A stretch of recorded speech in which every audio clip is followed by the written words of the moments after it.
didn't do it. David missed the big revelation. Oh no! Wasn't? Yeah. You missed it. Can you believe it? No, it's hard to believe in things I don't know. Ooh, feel free to explain said big revelation. Oh, are we starting it? I'm actually gonna call over Little Spout then. If we're starting. Oh, well. If we haven't started yet, then I ain't gonna call her over, because how am I supposed to do that? I don't see you on the map. Where is this voice calling me from? I don't know. I don't see anybody else on the map right now. So You are on the second floor, I do believe. Little Spout is on the first. Little Spout, you would have seen Steady Shoot briefly go into this little newsroom right here, and then upstairs. Oh right, that revelation. I forgot. yeah. The newsroom is where it is. So Little Spout looks around for the source of the voices. She's hearing voices. Is this part of what happens when you become a mother? Well, you were close to the voice. The voice seems to be coming through this door right here, up the stairs. Boop. I'll probably be absent for this part because Darkfire is exhausted at this point and is resting. This is fair. So I'll still be I can't tell which of these stairs is going up and which one's going down. We're going to assume that the map correctly tells us which one goes up and down, and I will put you on that next map. Hooray! There you go. Ah! But yes, and there stands he, Steady Shoot, in front of what seems to be a lot of novels about time travel and puns related to such in a horsey manner. Little Spout show drift over. Whee! Ooh, I have a clue about our friend. Which friend? The one that's a statue, but not really a statue, just sort of half a statue. I found a clue about her too. Ooh. Clip clop, clip clop. Let's share. You can go first. Here, I'll come with me. I start walking. Let's see. Was it here? Was that it, or was it here? Or was it directly south of me? The newsroom that you found that in was on the lower floor, but yes, in that room. Oh, really? Directly below this one. Yeah. I don't. Okay, well, hold on. Then I start going back down the stairs, as you tell me. Tell me. Although I think I remember you were talking about. Oh, I don't remember. If I read right, apparently she might be part of a species that can just turn themselves into statues and back and forth. And she tilts her head. I think maybe she just forgot.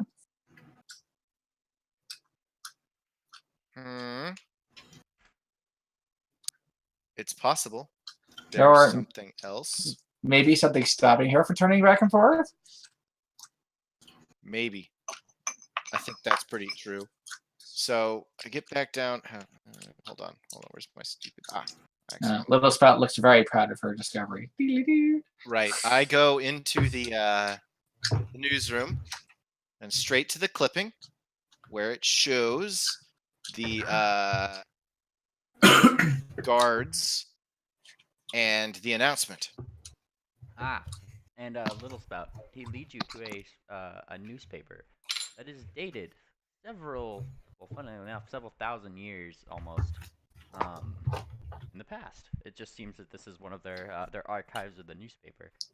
And upon it, funnily enough, standing in front of the two other sphinxes that you had seen coming into this place, beautiful, though she looks different. She looks, at least in the by the context of the black and white photo that's in this paper, she looks completely in the flesh, right in between her two, the two bigger sphinxes in any case, and the headline itself, in big words, reads the words "kidnap," and details the whole affair given that day of apparently a smaller sphinx being kidnapped away from their parents. Quite the headline. Little Spout squints at the date and starts to wonder about society. She needs to learn more. So this was several thousand years in the past? Yes, at least according to this. Even the larger sphinxes themselves look considerably younger. We had photography back then. Well, You know, if magic. if you do not recall, the game that they were playing with those little boxes when you guys were playing that I guess that game like on the arena that you guys were in before, they were using small Rescue the boxes. princess. Yes, Rescue the Princess. Sorry, I almost forgot the name of my own Yeah, game. you forgot the question mark. Yeah. And like I mean, they were carrying around small boxes that seemed to have a tiny gem in them almost that they just kind of poke at occasionally.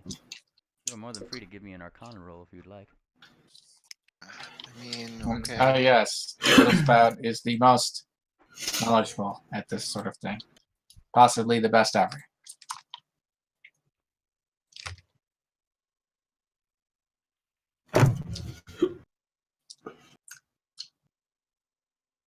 I get a 10. Well, not quite. However, steady shoot. Just kind of thinking about it a little bit more. You know that you may not know exactly what kind of magic it is. You know it's some kind of illusion magic of anything. And you do know that the gem itself plays a significant part in the area of photography in magic. Oh, okay.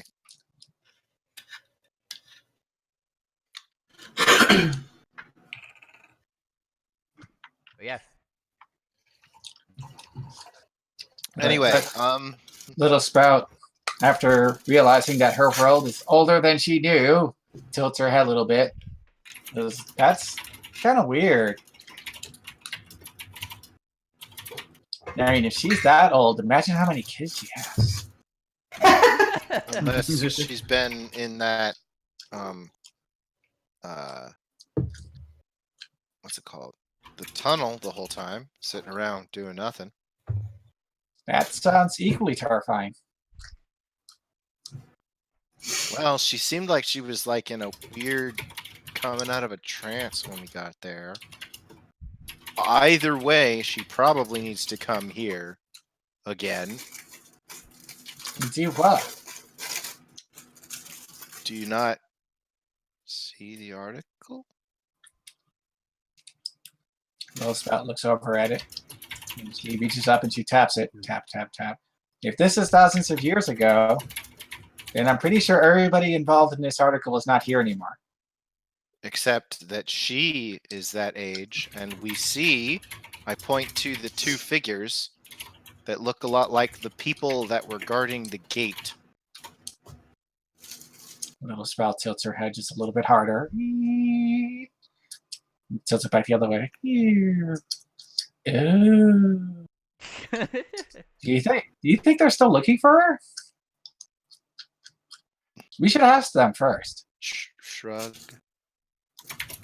I mean, if they don't care, then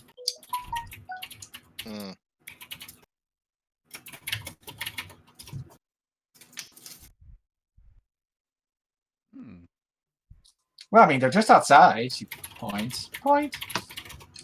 A little bit Outside, of a walk away. outside, yeah, outside's kind of a walk away, but yeah. Well, wait. Just outside this strange extra-dimensional library, or outside the not extra-dimensional library? It's just that the library is outside of the not extra-dimensional library, but like it's a large library. We probably walked more than a few minutes. Yeah, you guys walked for at least 20. Talk for yourself. For how long? 20-25 searching for this specific library. Obviously with small stops in between just to like look around and things, and Darkfire scouting ahead, that kind of thing. Among other annoyances. You should speak for yourself. I haven't walked a bit at all. That's fair.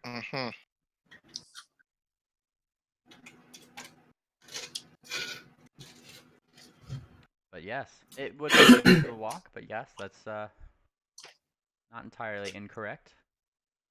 But still, should we find out? Well, yes. But there are people I need to see first. Ooh, what kind of people? Ivory Drop. You've been looking for her a lot recently. Little Spout leans in a little bit. Is there a secret I should know about? Is he not there for the thing? I believe you were. Which part of the thing? There have been lots of things. So many things. So many. Little spouse, the one that's just like keeping it simple. It's like, what happened to you? Well, you see, I got married, and then what happens when you get married happens. Well, feel free to. Where is the surprise twist? There is no surprise twist. Well, feel free to explain to Miss Little Spout if you so wish. Okay. Well, of course I'm looking for her. I guess I sort of look like I'm perplexed for a moment. I drank a love potion for her? Little spout wobbles a hoof in the air. It's like, well, if you know that, then you have a choice because you're a grown pony and you can make decisions. What? But you're still looking for her, which tells me, she gestures at her own chest, that at least part of you actually wants to find her. I mean, I definitely want to find her, yes. No. I mean, past the whole love potion thing. In there, she pokes Steady Shoot around the chest. Poke. I mean, I know I want to find her.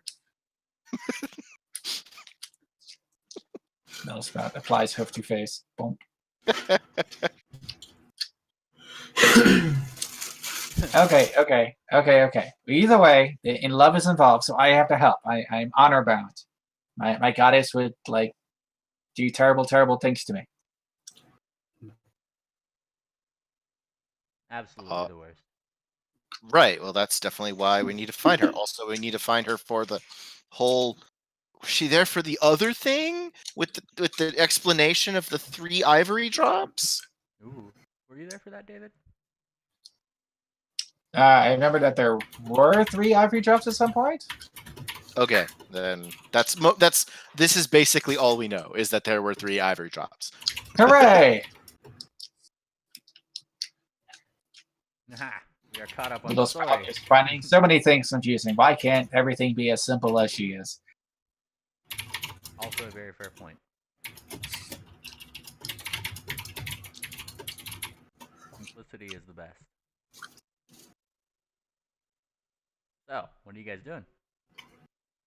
Well, I still need to find Ivory Drop. And is she here? Little Spout waves of around. Wave. I think she's out in town. Town? Well, Library? we need to get back to the town. We're in some sort of crazy other place. No. Like the library's town. There's a town in the library. Oh. That's where she is. This is like, I don't know. But obviously people live here. Well, I guess if you're going to make a pocket world with a library, why not have a town in it? It's effectively just like a smaller, this was meant to be a bookshelf in its own thing. They just kind of turned it into another little subsection in the library, just to be another library within the library, because it's an entire city that revolves How deep around, does this go? it's an entire city that revolves around books flying everywhere and scrolls and everything going to their individual shelves. Right. Anybody who uses any fire magic is not welcome. I mean, they're probably protected, but We're looking at you, Darkfire. I know. I'm currently asleep on some scrolls. I mean, at least they think you're a familiar, if anything. Yeah. Hopefully they don't just happen to need these scrolls for some random reason.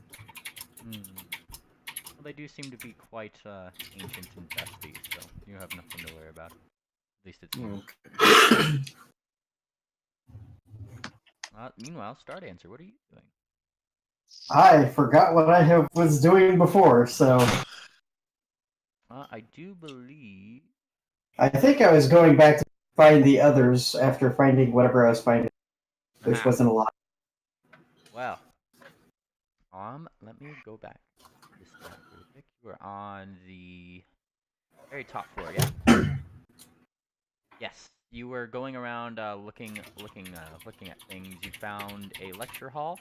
Kind of figured out that a couple of the well, pretty much all the lecturers in these rooms, the professors and such, seem to be somewhat faded almost, and are definitely more of a venerable age, it seems.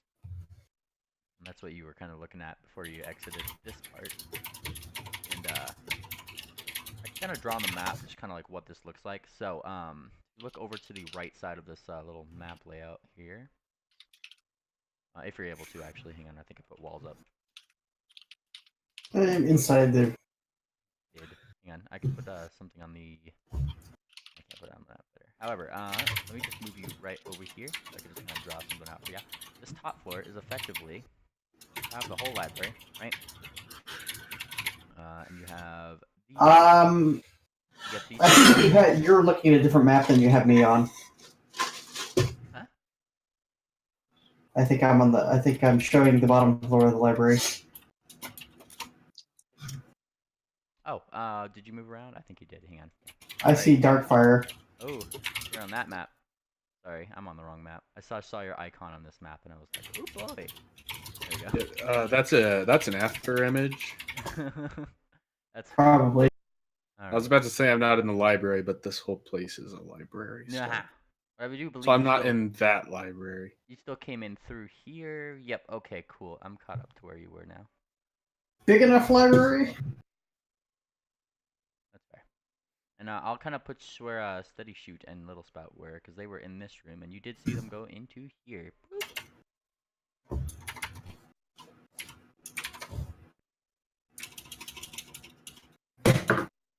If you were looking for the others.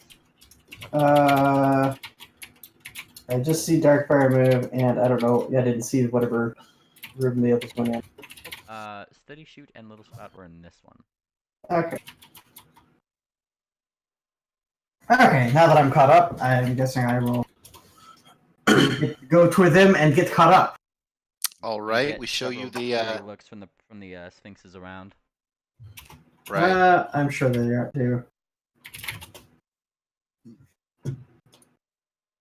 Right. You get shown the article about Beautiful, or whatever her real name is. Dun dun dun. Hey, does it have a name in there? That's something. What was that? Does it have a name? Does the article have a name? I mean, it is pretty For the missing daughter. Oh yeah, I mean, like the article itself is pretty old in itself. However, kind of searching through it, you do eventually find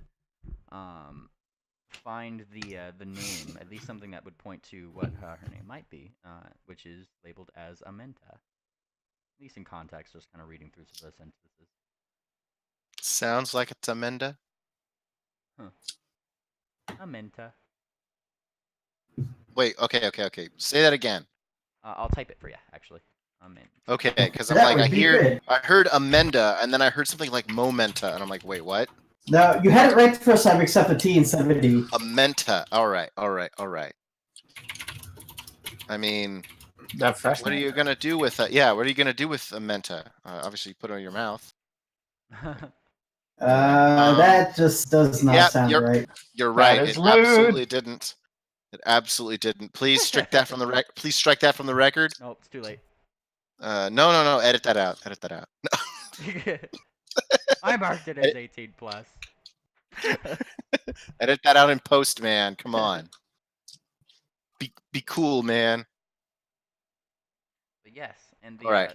the symbol kind of accompanying. Let me kind of save this really quick. So now we have to find the pony previously known as Amenta. You mean the not pony? Because that was the.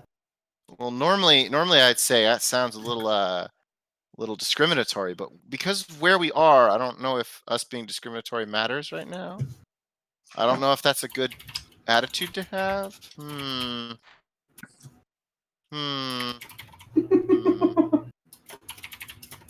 And just so you guys are aware, along the sides of the newspaper where it like displays her name and things like that, you guys do occasionally see this image accompanied with mentions of her name and things like that.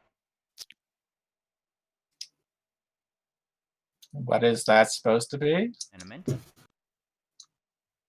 That's literally the symbol of her name. Yes. So it's kind of like when I said this is an article in Sphinx. So sometimes for shorthand for her name, I kind of like the trope that Sphinx as a language is, Egyptian symbols. So when I said, the pony previously known as, we literally have a symbol, so the joke just works even better. I mean, here's the thing. Here's the thing. Here's the thing that means like about coming to her name and interpreting the symbol for her name. Remember, I was given my language by the person we think is her father. That's where my knowledge of this language came from. Package, dude.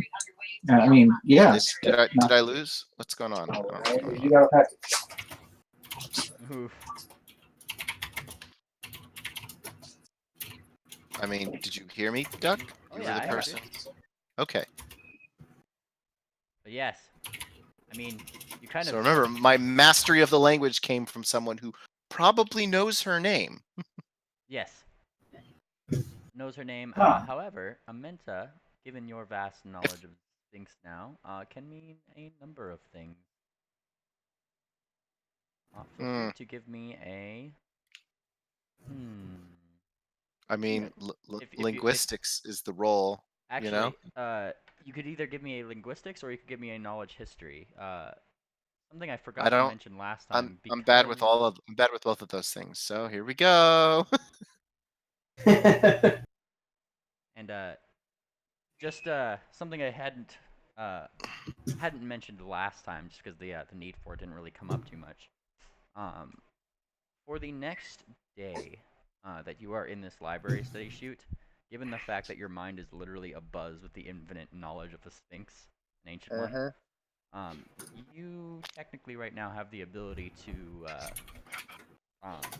make any knowledge skill untrained for the day. I mean, that sounds a little bit more like knowledge history is probably more what I'm going for, but I mean, you can certainly roll up. Because that means that. Oh nope, I definitely don't know. Oh goodness. Combined with you, Lysander, and Steady, she both. I am back. My brother came. Am I there? Yeah. Yeah. I guess I should do that with same roll. Gotcha. Well, combined with all 4 of those rolls, I suppose, you would know that the Amenta, the symbol, it somewhat signifies the world of the dead. It stands for the underworld, or better known as the world that lies beneath the real world, and it symbolizes specifically the land where the dead are buried, and also represents from where the journey, the afterlife of the dead begins. Test. Welcome back. Welcome back. Welcome, hi. Oh, there we go. Wow. I had the entire computer muted, which would prevent me from hearing anything. You're right. That definitely would do exactly that.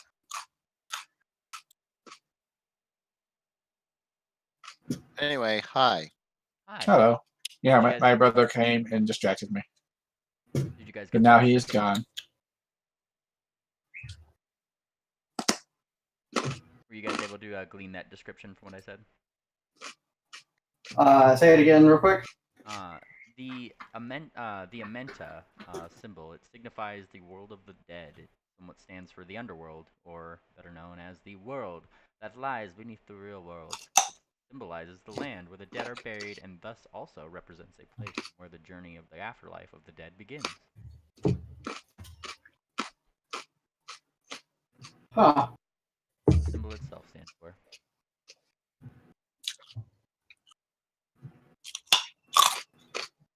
Okay. Crunchy.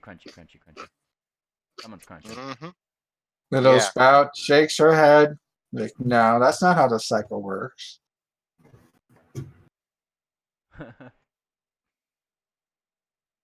Apparently, in cat literature, it does. Cats are silly.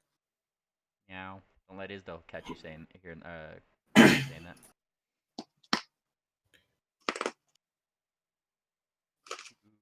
Speaking of Isdale, what are you doing? I am still trying to find books on the whole situation that I was looking for before. Haha.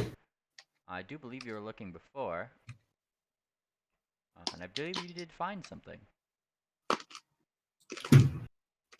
I did find something. I don't think you ever sent me that something though. Let me get that up for you. Actually, you find it was more you found the subject matter that you were at, and a lot of the articles had to do with something called a magic jar. I could kind of post Oh that yes. in the Discord for you here. I know details about that.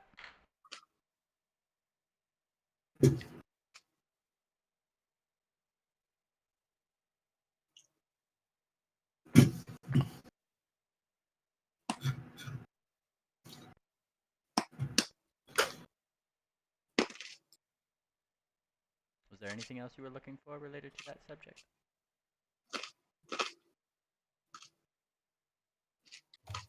No.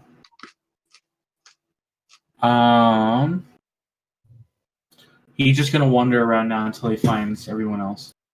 But he's gonna take his time. That is fair.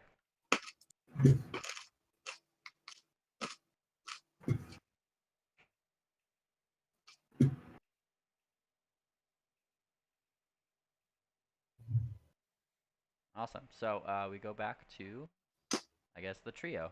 If Isdale, you are going to go find them, and bring it to Yes. them. No, that would be on. Give me 1 second. Oop. Bar. I'll bring you off the GM's layer here. Bam.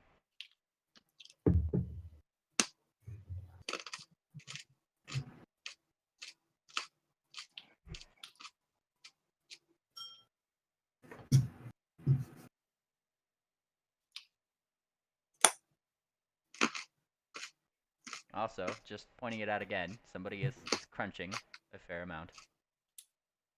That's a hint to please either mute yourself or stop. Okay.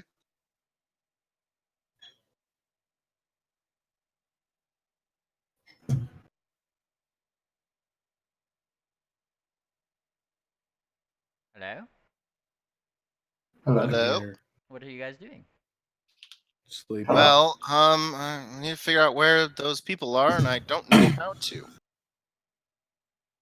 I think that looking around would be counterproductive. This is fair. Well, how did you want to go about possibly looking for them? This is a library, and you were able to glean several sections with maps and the like around the area. Not completely foreign. They're not barbarians, as they say. Little Sprout peeks out the door here. Hang on, let me see what door you're peeking out of. Aha, that door. Yes. So you were pretty much in a square of sorts. It's kind of just like a. Trying to think of the best way to see it. This is like an intersection of like 2 or 3 of those different crossroads throughout the library, and like bridges that kind of go between the shelves and things like that.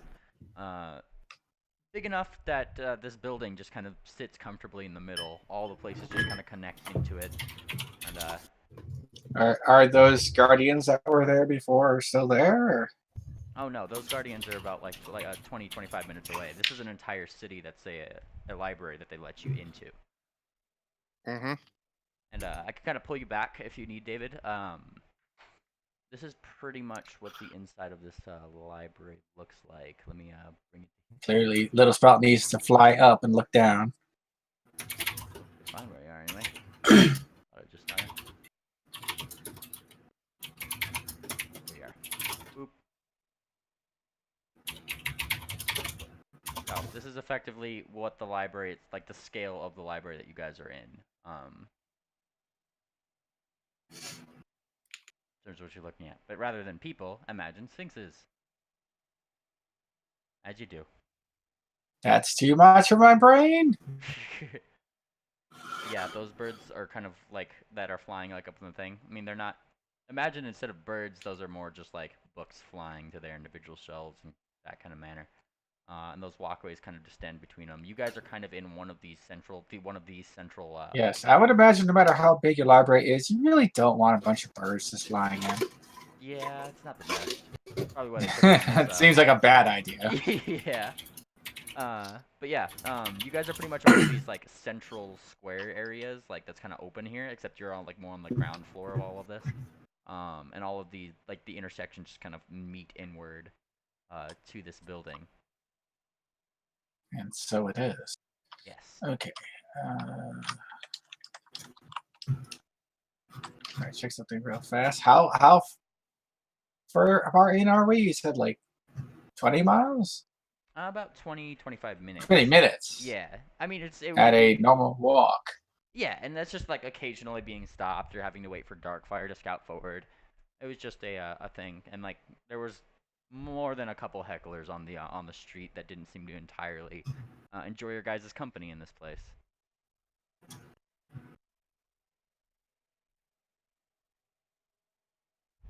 Except for There you, Little was- Spout, where you were warned to stop cavorting with these terrible people. Yes, Little Spot. Yes, you haven't been gleaning bad glances given the fact that you had used your illusion Still a powers, sphinx. yeah, to look like a sphinx. So And she has done nothing to cause people to start staring at her and trying to see through it. Unless one of them wonders why there's slightly more clopping than the present horses already imply. But yeah, that's effectively where you guys are at. I believe Stardancer, you would have seen Darkfire, if anything, just kind of out the window in his little birdie form. Isdell, upon entering here, had found a rather elderly sphinx looking for what seemed to be his familiars. And he was just slightly translucent, seemed to be kind of out of it, and like just lost his glasses and seemed to have just been wandering around a little for a good while.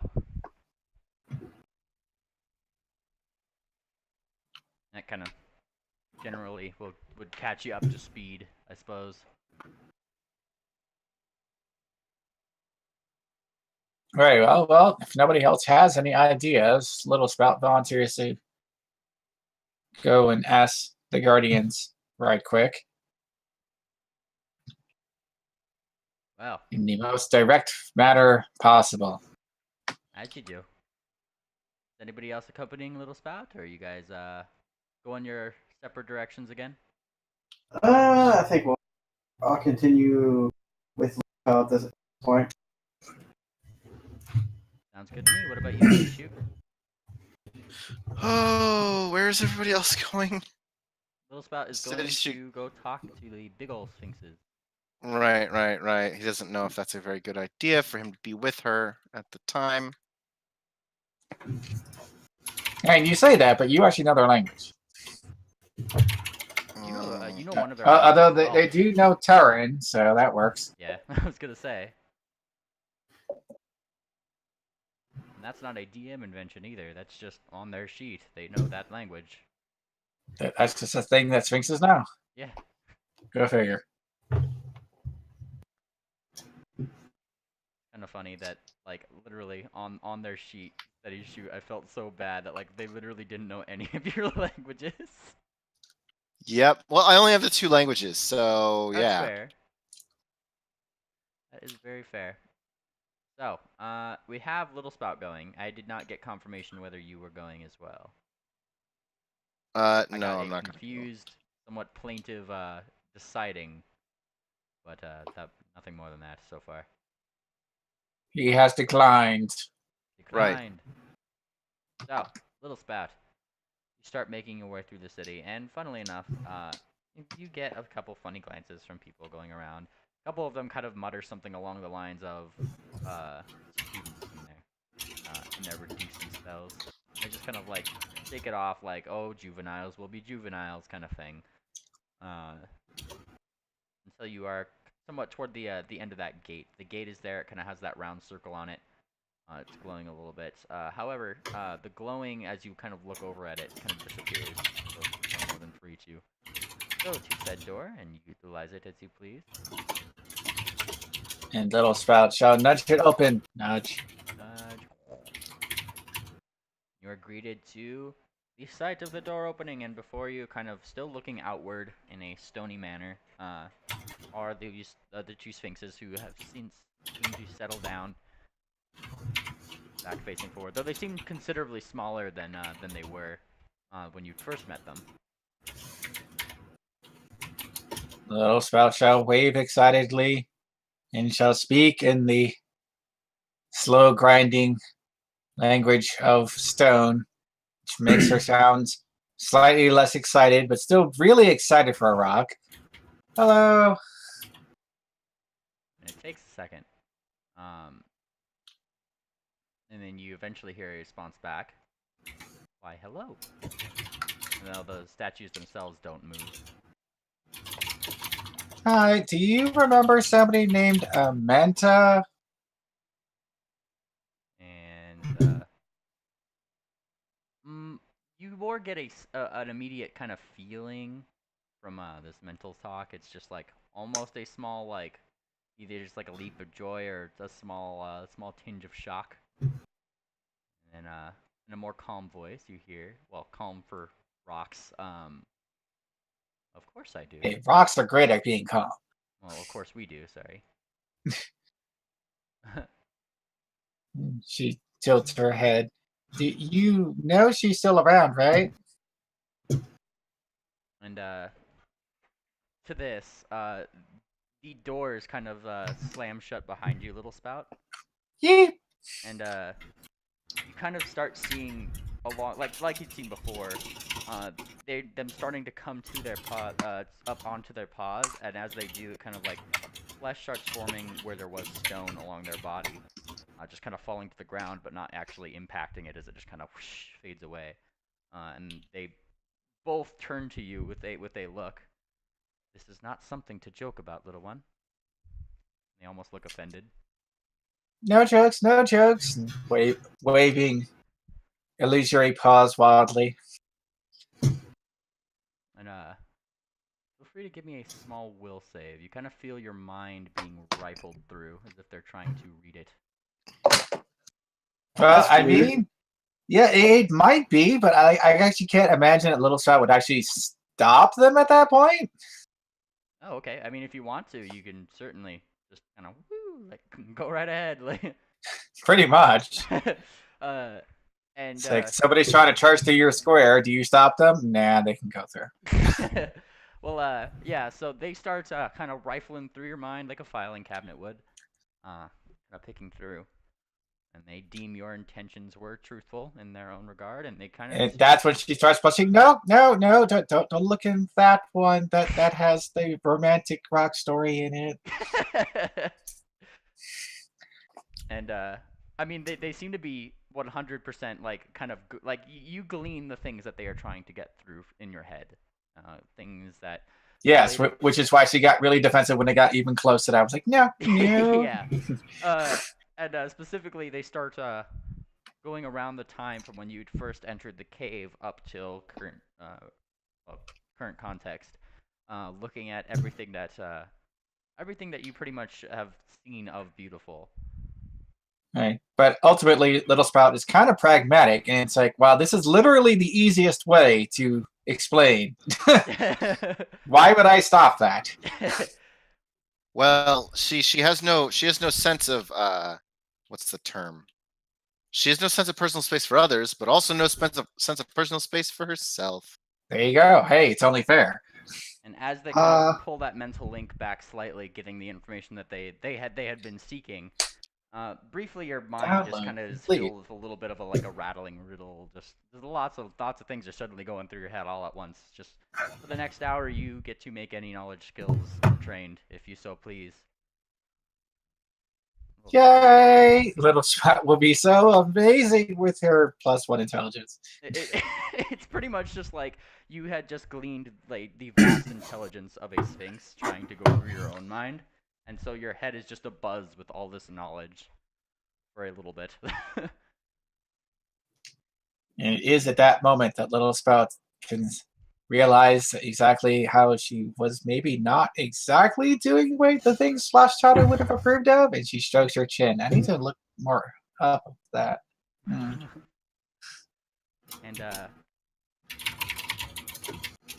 these sphinxes kind of they look shocked.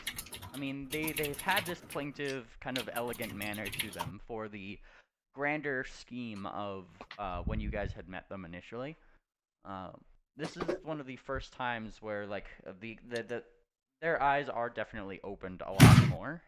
And, Oh, I just realized something that, of course, Little Sprout also did not realize at that moment. That yeah, they totally know that she is like not what she appears to be at this point. They probably knew beforehand. Probably, but now They it's just like didn't they care really... because they would actually they pointed it out. Yeah. They pointed it out and they're like, "Hey, if your pony is, people aren't gonna like you there." I actually, when they first said it, I thought they were exaggerating. Like they probably don't know what's going on. Oh no, they absolutely know what's going on. Never mind. We know everything. They're all just not very nice. But yeah, they definitely have a look of, well, shock on their face. Their eyes are open, kind of like highlighting a little bit more, like little Egyptian paints and markings, like kind of around the edges of their eyes.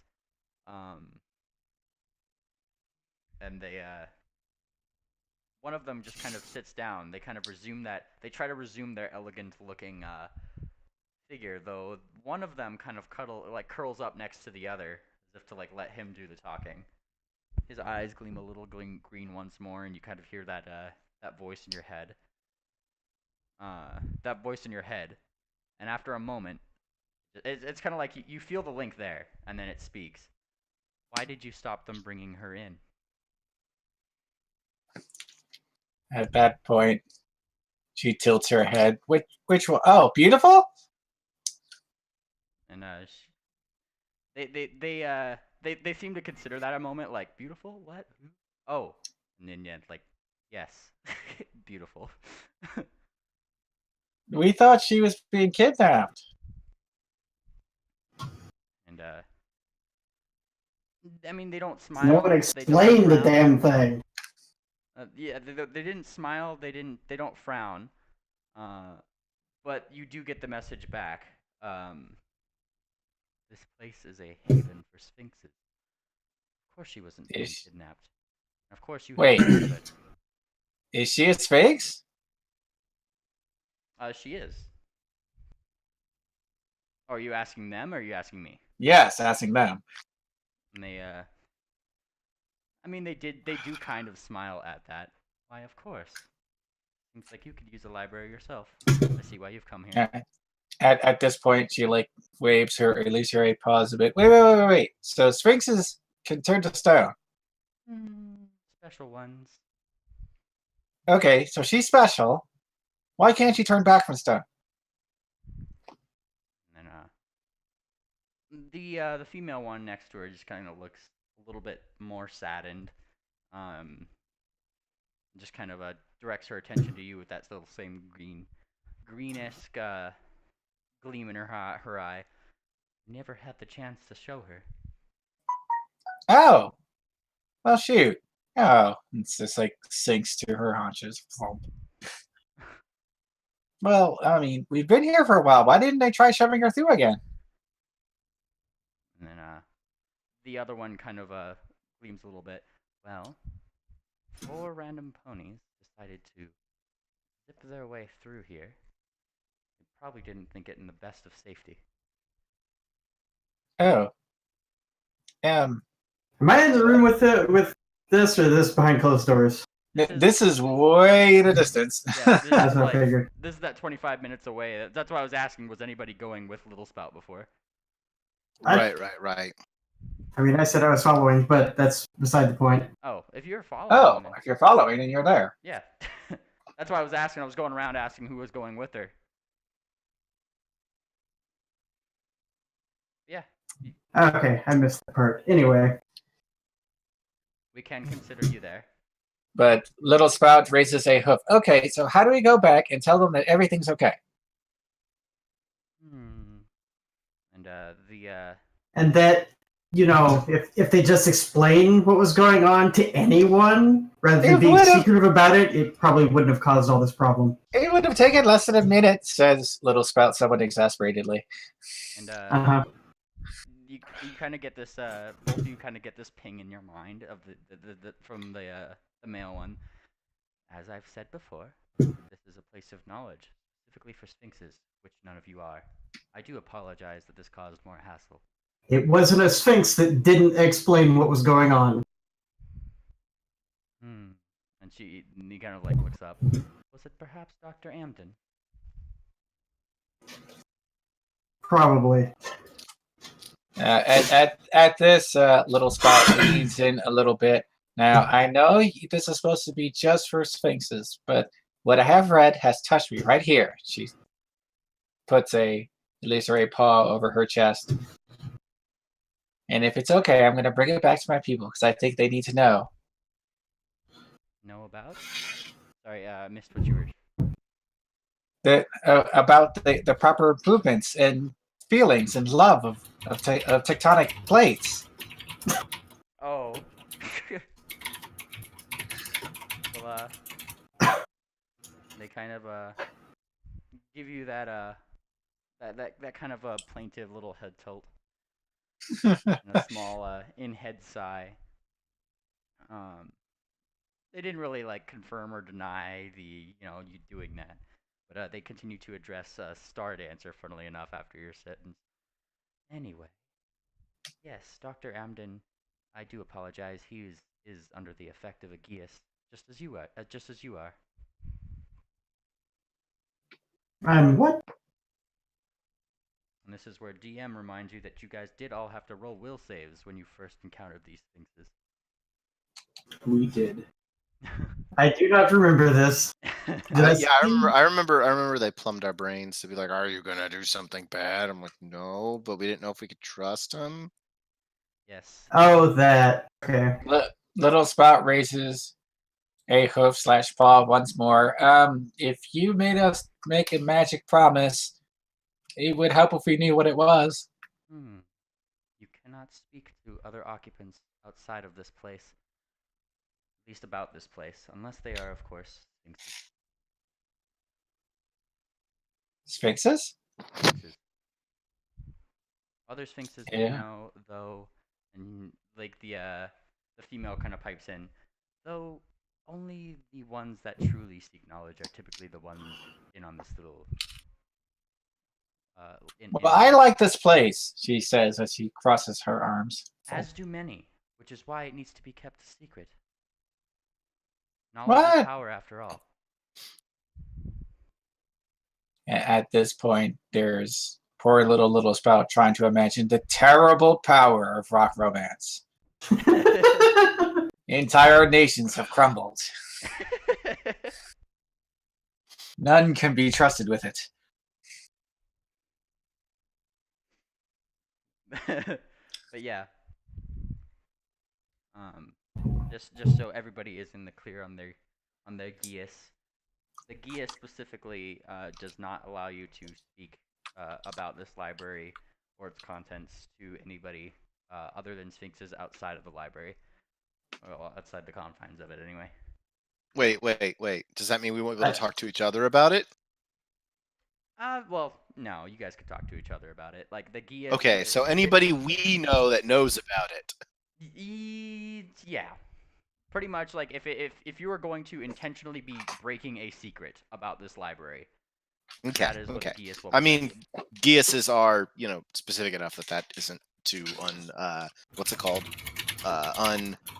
every once in a while I start thinking about things like a programmer would. I'm like, there's so many exceptions and loopholes, but I'm like, Yeah, but no, wait, like it's the magic. the best way to yes, it's the best way to literally- word it is that like if you as a character are intentionally saying things in the manner to that you have the intention to break any sort of secret, or like even if they know it but you don't know they know it, but you are still acting as if to break the secret. That is what the Geas is preventing.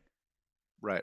So what we have to do is we have to make it so they figure out themselves, like the ending of never mind. That's okay. I'm just probably going to completely forget about this place after we leave it because, man, these guys are a bunch of.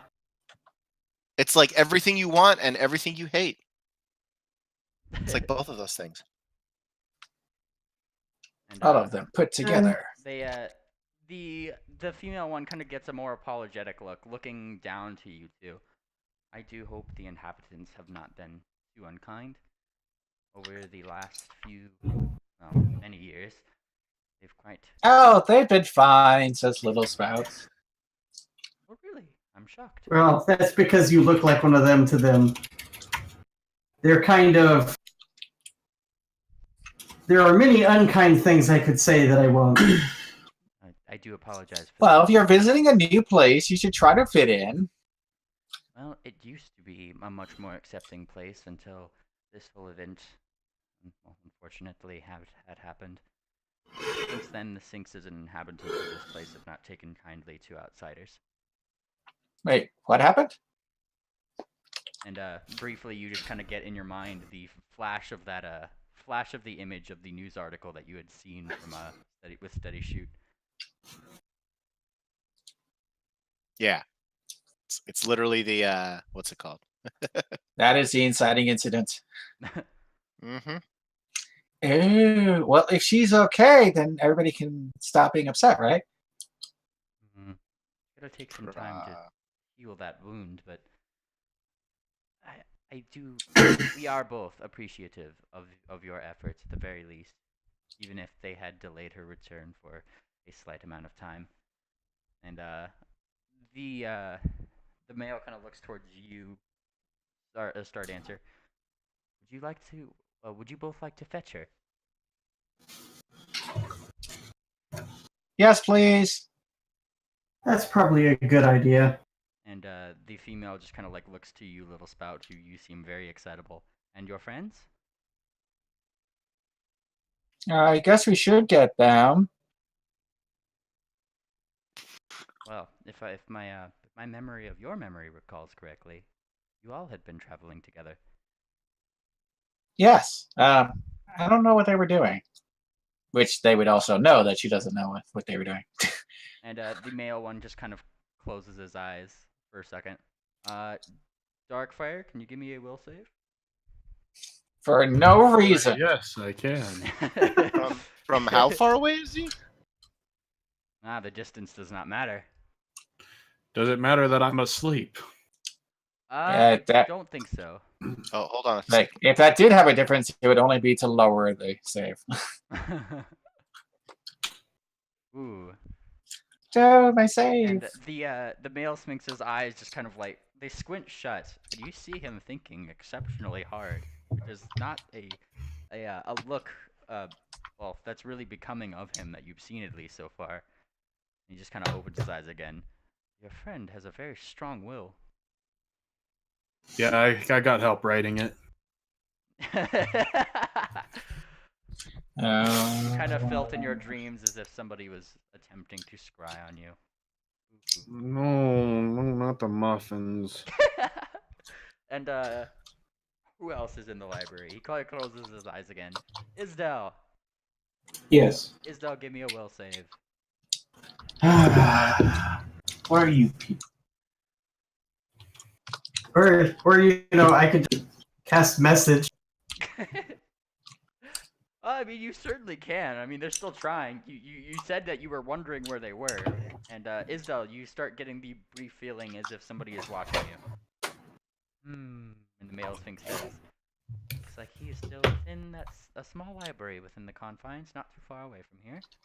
And he kind of closes his eyes again. You feel that feeling leave you, Isdell. Leave you as quickly as it came. And closing his eyes again. Who else? Who else is deep within the confines of this library? Steady shoot. Steady shoot. I do believe you are in within the library as well. Give me a will save. You get a will save. And you get a will save. Darkfire. No, not Darkfire. Sorry. Steady shoot. Steady shoot. He's I'm dead. not sure. Steady shoot is here. He's dead, Jim. Yeah. Steady Yeah, shoot. here. Free. Blood Rager. Axe wielder. The monster. Oh, he's dead. Well. You with advantage on all intimidation checks. Oh, clearly he doesn't have a will. Will enough to stop himself feeling like he is watched. Kind of open his eyes. And seems like both of your friends are together.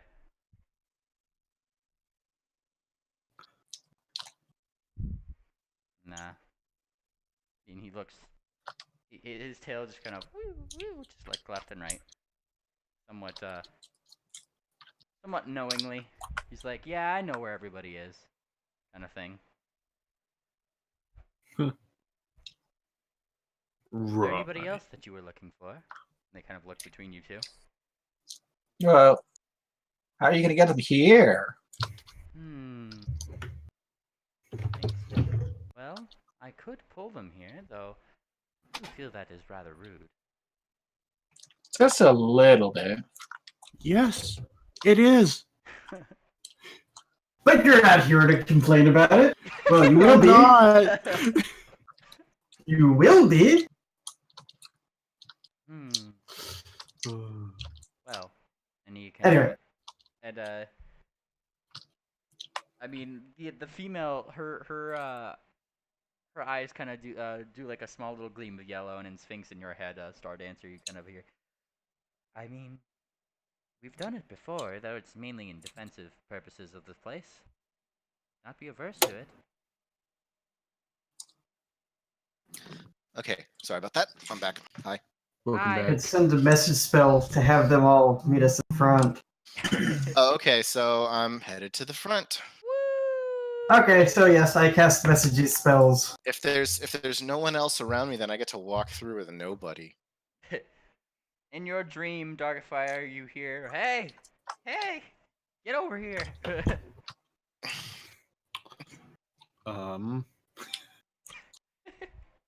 Wait, aren't we out of range? Let's see here. Range.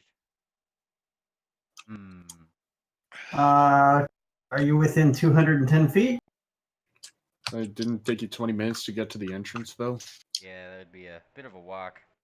However, I would not be I would not be averse to the whole caveat of I walk in just far enough.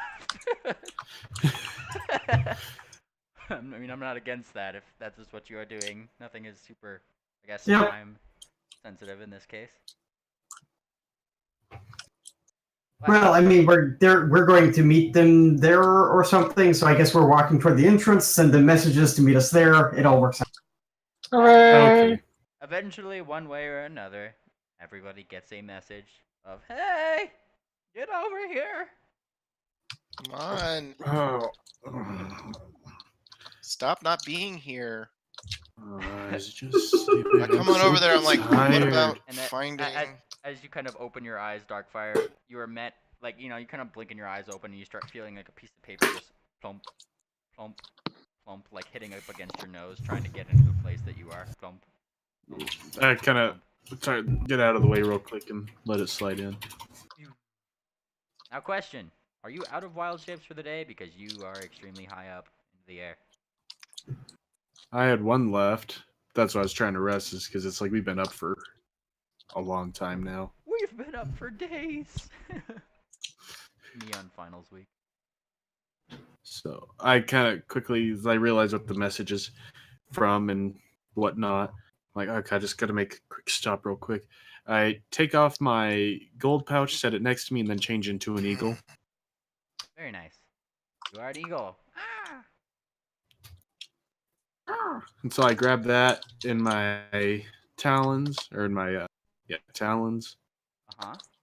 and I fly back down at a mirror pool shop I saw. Aha. I bring you to a map. Are you able to see the map? You just broke out a lot. Ooh. I bring you to a map. Are you able to see the map? John? I understand it. Oof. My internet. It does a thing. It does the things that I don't like to do. Getting like every third word here. I heard something about. Yes, I can see it, but Whoops. Ah, hello? just make sure. All right.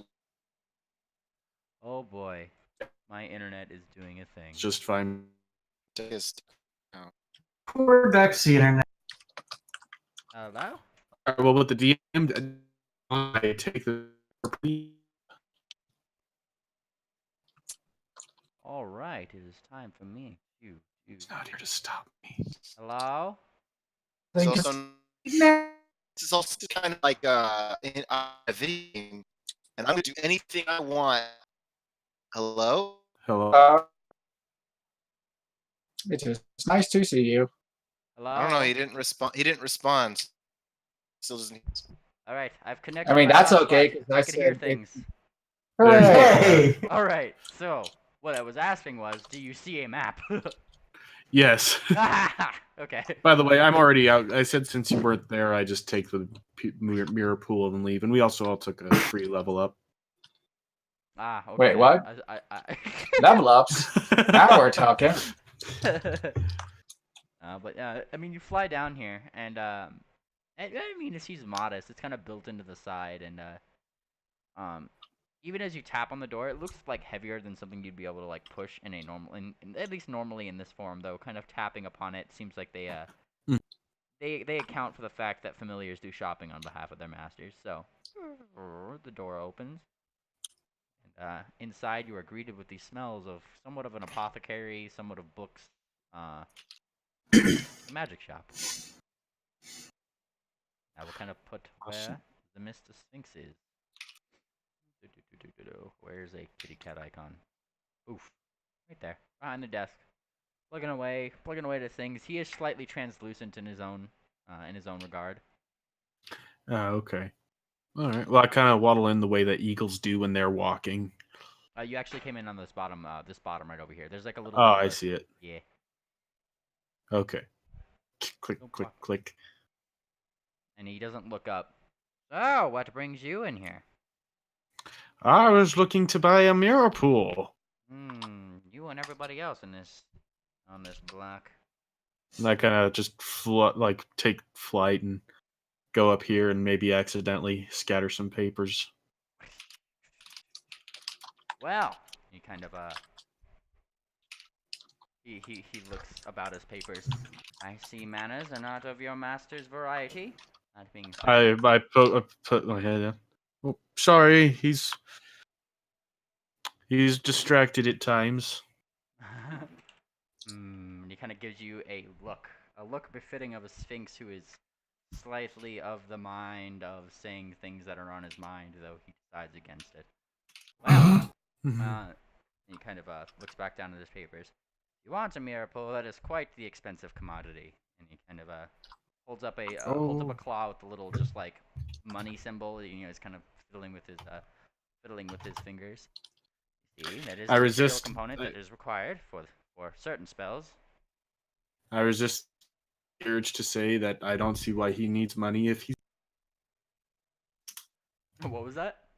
Said I resist the urge to say I don't see why he needs money if he's dead. Oh, that's savage. I mean, But he continues. In any case, let's see. And he kind of pulls out a small table. he's just looking for one that's portable, and as you probably know, worth at least 1,000 gold. Well, and he kind of on the table he kind of pulls out the portable part of it isn't too hard. It's the expensive part is the liquid that goes inside. And he kind of shows the pricing on there. Let's see. Like the liquid? It's a pool of water. It is, yes. It's a very special pool of water. If you don't remember, That's spilling inside it. of a silver mirror. Yes. Well, if you don't remember, the first time you encountered one of these, you tipped a little bit over the edge just to see it if it splashed against the floor, and it didn't. It just kind of went to the floor and then just kind of disappeared. Oh, I see. So it's kind of like those pools in Harry Potter. Yes. So you are going to be paying for the portable like little thing for it to assist the spell casting, and then you can have. He's going to charge you for, charge you for the amount of liquid required to do the thing. So like if you want like liquid that can do scrying up to like 5 or 6 times, it's going to cost you a certain amount of gold.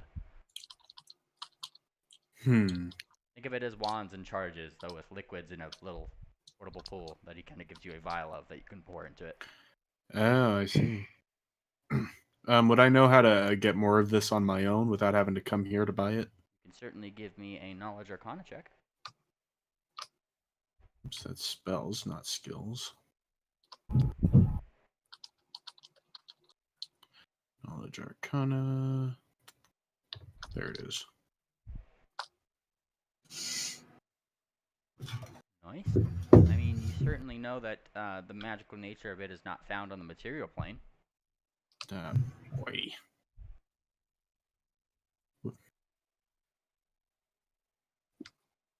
So I quickly asked the guy,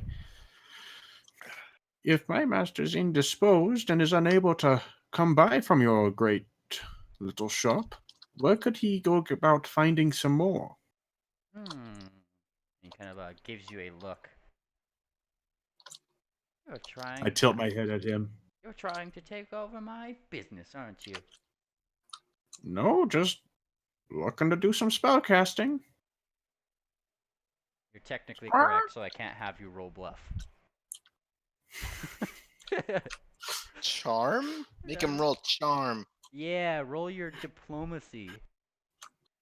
Oh no. You clever, clever bird. I know you and your diplomacy score are just fantastic. Well, hey, it's not a negative anymore. It's a 0.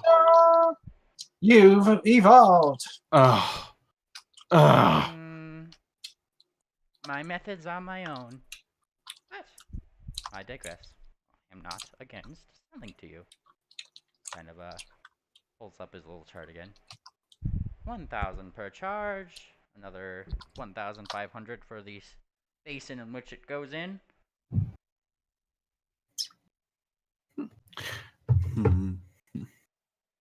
Oh, come now. I know that the pool isn't worth 1,500. The price for the liquid is fine. That's what I would come to expect from a noble shopkeeper such as yourself. He looks charmed. Feel free to give me another diplomacy. Diplomacy harder. Ooh, 15. Very nice. And he just kind of, Suppose you got me there. Alright. 1,000 for the basin. Plus the charges. Kind of dip my head, kind of similar to the way a crow does when it looks happy, but as an eagle. So that's kind of like rocks the desk a little. I think it looks adorable because I love birds. So. But it's not a duck. He brings out a small. It's featureless. Funnily enough, he brings it out. Featureless except for the runes on the outside. And starts looking it over. You want? And he looks to you. You want any quick designs on it? I take requests. And he kind of gestures up to the back walls that you see over here. And he has like a couple that are actually very, very, very finely decorated. He seems to be quite the artist. Just because I do magic doesn't mean I'm not artistic. Kind of think for a moment. My master really likes the balance between ice and fire. Fair choice. Starts he brings up his claw. He starts doing small motions, whispering small things. You start seeing the little bits of earth and rock in this basin start shifting around, and he seems to be working his magic around. And Eventually, when he's done, you do have a very decorative-looking basin, one half of which details elements of fire and specifically, funnily enough, phoenix wolves as well as elementals for that side. Somewhat, almost it seems charging around the basin toward ones of ice, and it kind of just goes around in this circle as if they're chasing each other. Nice. About half and half. He kind of finishes it up, picks it up, looks around. It's about the size of your average vase. Like a little opening on top. To like place the fluids. Does this fit your liking? And I do the rocking again, but a little more intensely. Rock. I'm glad you like it. And he kind of says. And then I turn into a rock. Yeah, he sets it in front of you. Pick. Wait, do you actually though? No, I don't turn into a rock. Cool. I would actually fill up this entire room, but. Oh, I thought you meant like a rock. Okay. Oh no, I mean like ROC. Yeah, no. But anyway. Rocks are huge. Yeah, like he kind of sets it down. Starts bringing out his little abacus to start calculating the whole price. And how many charges would you like? You said they were 1,000 for each, right? Yep. 6. Woo. Brings out 6. All right, 7,000 total. Alrighty. I kind of untangle the gold pouch from my leg and open it up and kind of divvy it out in a quick manner. Amusing. I do it one at a time. Well, eventually that gold gets out on his table, and 2 days later. Yeah, he has to move a couple of the scrolls and things he has aside, but he manages to collect it, and he looks you up and down. Are you sure you won't have any trouble carrying this? I kind of look at it all. Because how big is that basin again? It's about as tall as you are as an eagle. Oh. Give me a moment. What's the worst that could happen?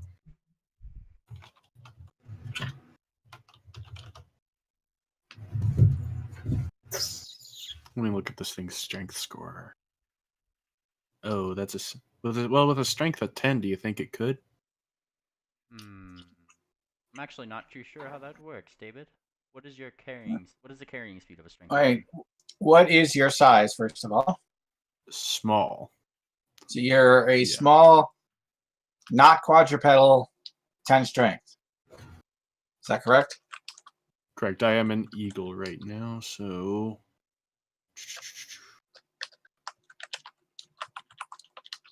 You're gonna have problems. Yes. Yeah. I have now pulled up the carrying capacity thing. There we go. 10, small. So you can carry about 25 pounds in a light load, up to 75 pounds in a heavy load. How heavy is the basin? About 15 pounds. 15, like 1.5, or? Yeah. Oh, then yes. You can totally pick that up and carry it away like it was some sort of lost mice that you want to make a meal of. Yeah, you can even fly with it. Yeah. Yes, no problem. Nods. Very well. Thank you for your business, and he helps you put the the vials of fluid in the small satchel that you do have. That kind of replaces the spots for coins that you had divvied out to him. And he bids you farewell. You now have attained a customized little basin for your scrying. Keep in mind that this adds +2 to the challenge to saves against people that you use it against, because it's personalized. Yes, personalized. Sweet. And it's specific to that, like a Alrighty. magical item for you. Sweet. And then because I'm pretending to be a familiar, I reach over into my wings and pull out one of the feathers that were kind of loose, place it on his desk, rock a bit, grab all the stuff, and then fly out. Who would make an adorable bird familiar? Screw you. I'm just saying. No, I know. He is uncertain if you should accept that. I love birds. What? Really? I do. Never would have guessed, actually. They're so cute. I'm just imagining like an eagle doing that. It's like making me die inside. Like actually though. So he accepts the little quill, kind of holds it up, and he puts it in a small little holder for it. There wasn't any others in there, but yeah, he seems like it might make a good addition for a sort of pen of sorts. Sets it in there, waves you out. Alrighty. And then this is where you get the message, hey, you need to get over here. Like, well, actually, to give you a again. time frame. Oh, Yeah. again? Yeah, Okay. probably. I would Yeah. take it that start answer would at least be kind of like get over here, get over here, get over here for like 30 times. So yeah, all right. I get over there. I fly the really? entire way, Nice. even up to the door, and then once I get there, I turn back to my normal form. Or actually, I fly back first. Phew. Flying back first. Alrighty. Oh, you're flying back toward the entrance, right? Yes. Woo! Flutter, flutter, flutter, flutter, flutter. And eventually you make it back toward the doors, which, funnily enough, are closed. So you can't, like, the little glowing on it's not there, so you can just feel free to open it. Which... Oh, okay. Well, I land and kind of nudge at them best I can. And, like, even with just a little bit of a nudge, the door starts opening. And there stands before you, Steady Shoes, Star Dancer, Little Spout, all of them. And now you. All right. Sorry about that, guys. I had something I needed to go take care of real quick. And there is an eagle before you with a very decorative basin. And, well, wait. Did you put it anywhere? Or did you So, find it? Little Sprout shall put together all of her deductive abilities and point at the basin. What was it that? Basin Sage, yeah. No, I'm sorry. What would you say? What were you saying? No, Little Sprout was busy I putting don't think two we're and two leaving. I together. think we're just temporarily doing something. I don't think we're leaving. Oh. Sorry, I wasn't sure, so I was on my way to grab I this mean- anyway when I needed a nap. We'd better not be leaving. We still have I people guess. to This is find. true. We still have a pony to find. This is I one- kind of step away from Oh, my that's- basin and return to my normal form. Little Sprout points at the basin. What is that? This is a basin, so I can use scrying, so I can take it with me and use my scrying spell whenever I wish. And you speak Sphinx, She's- right, Darkfire? She tilts Yes. her head. Why do you need a basin for that? And Well, for any scrying spell, one of the components is a mirror or a basin worth at least 1,000 gold, with a pool of water within it. And so with this, I don't have to go to where somebody else. And that's when her eyes widen. Oh, you got a little bath. She puts her You know what? foot Yes. slash Yes, paws that is. on it. Oh, and it's just about the right size. Oh, you are so thoughtful. Yes. Yes, that is Stardancer's reaction. I lean down, kind of grab it in my mouth, and put it into my bag. That's exactly what it is. Don't worry, I'll fill it up with water whenever. and Okay. in your mind, Darkfire, you kind of get a little bit of Sphinx.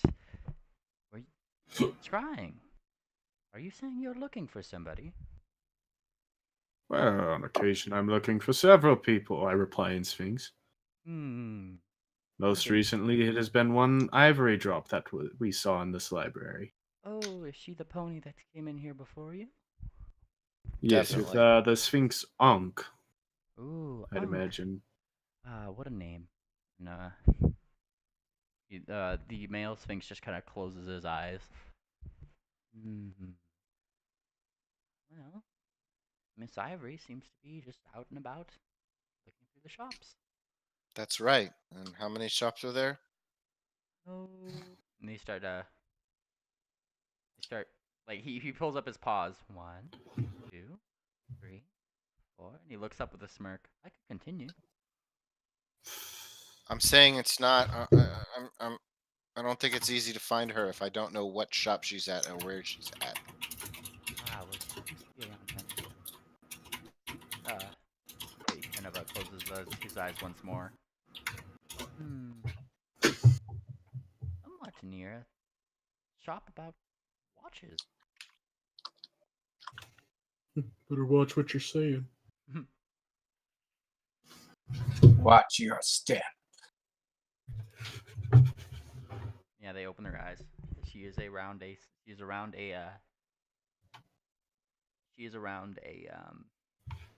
shop apparently relating to watches.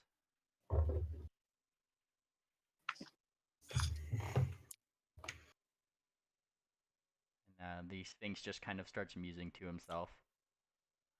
Begin eternity and end space. At end of time in every place. Last in life, second to death, never alone, found in your breath. Kind of musing to himself. Not directly asking you guys a question, but he seems to be just kind of telling himself a small riddle. And he looks down after a moment. Oh, come on. I mean, as you do. I mean, I couldn't understand most of that. You started cutting out, and we're sort of speaking under your breath a little bit. Yeah. If any, Sorry. if any of I think you, he was in characterly speaking a bit under his breath. But... yeah, Yes. it was more just like a little thing, just kind of, just a little ditty. For any that want to try to discern it, there you go. There's the riddle. they're just kind of humming away. They seem rather happy at this new news that their daughter is okay. I mean, they still hold composure as the guardians that they are. Okay, so why were we all called here again? You have to go get beautiful. Oh, So you yeah, are the here as one well, we... by the way, if you wish to interact. Kind of assume they went to go grab you unless you were just not coming. Because this whole entire thing has been a ridiculous misunderstanding. Because people from here can't tell anyone that they here exists. And so someone on the other side took that as, oh, we have to be completely silent about everything that relating to it. You know, even not even saying, oh, hey, we're going to take someone somewhere that they could get better. That sounds You think about we right. wouldn't have asked where she was taken? We I probably would have. I wouldn't. I may have. That's If they gave me a logical answer, I would have accepted it. or We'll never know. And Because we made the decisions we made.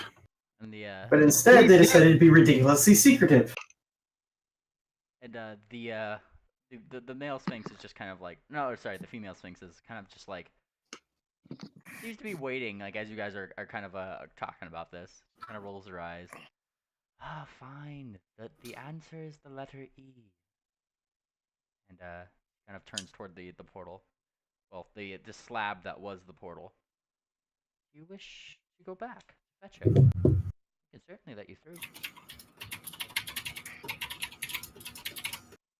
Well, first we need to find the other pony, but we also need to let them know that we're not causing trouble over here. How about we split the party? Out of Alright. here. what? You mean like Again? the thing we do literally every session? Yeah, I mean this is true. I mean, it's up to you. They're offering to open the portal if you guys so wish. Well, we should tell them that everything's okay.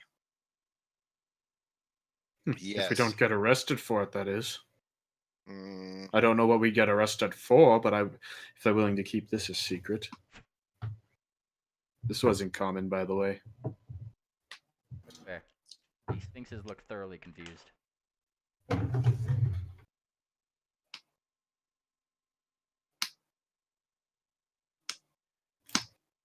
Well, confused to a point. They just don't seem to be understanding. So perhaps what we should do is just open the portal, see what it looks like from there, and then proceed.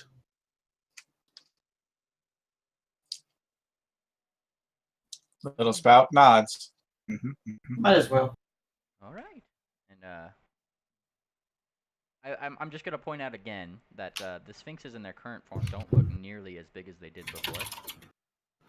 Like, you can probably they're like 2 or 3 of steady shoot on top of each other, like pretty much in height.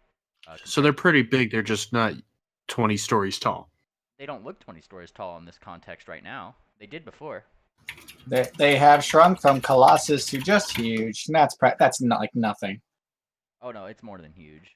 Let's see, their actual size is gargantuan. What the heck? Gargantuan, yep. And they kind of stand up, and they kind of go over to they go over to that slab of rock that is very finely cut out with little markings on it. They just kind of close their eyes, then open them, and you briefly see a little flash of red in their eyes from before. Have you guys seen Doctor Strange? Like when he's trying to make his magic like initially, where it just kind of starts sparking into being, and then that Yep. circular kind of portal-esque kind of thing. That's kind of what's going on. It takes it a second, and then the portal kind of opens, and immediately kind of flumping out of it is, well, a Pingwing. Flump, he kind of flumps onto his back. Ah, close it, close it, close it, close it, close it. And the Why? the Sphinxes blink, and they close it. And kind of, there's like a small like thump behind it before it closes. And Yes, why? Pingwing like starts scrambling up from his claws. Well, claws / hooves. He's a hippogriff. And like looks to be like trying to run away from the slab, and the Sphinxes kind of look at him, put down a paw, and before he even gets to that paw, he just kind of halts, like mid run, almost as if under the effects of hold person / Fae. Kind of like looks back and forth.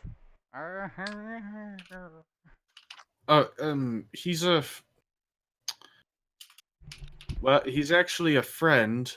I don't know why he's in such a panic at the moment. Well, I'm not sure if he's a friend, but at least we know him.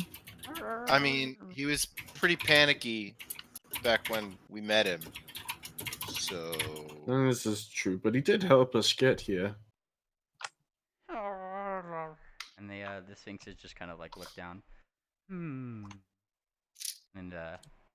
they seem to like look at him, and their eyes start doing those little flashy different color things as if they're asking him questions. And after a couple minutes, they kind of he starts being able to move his body again, and he just kind of stops moving. He's brushing himself off. Well, that was quite the introduction.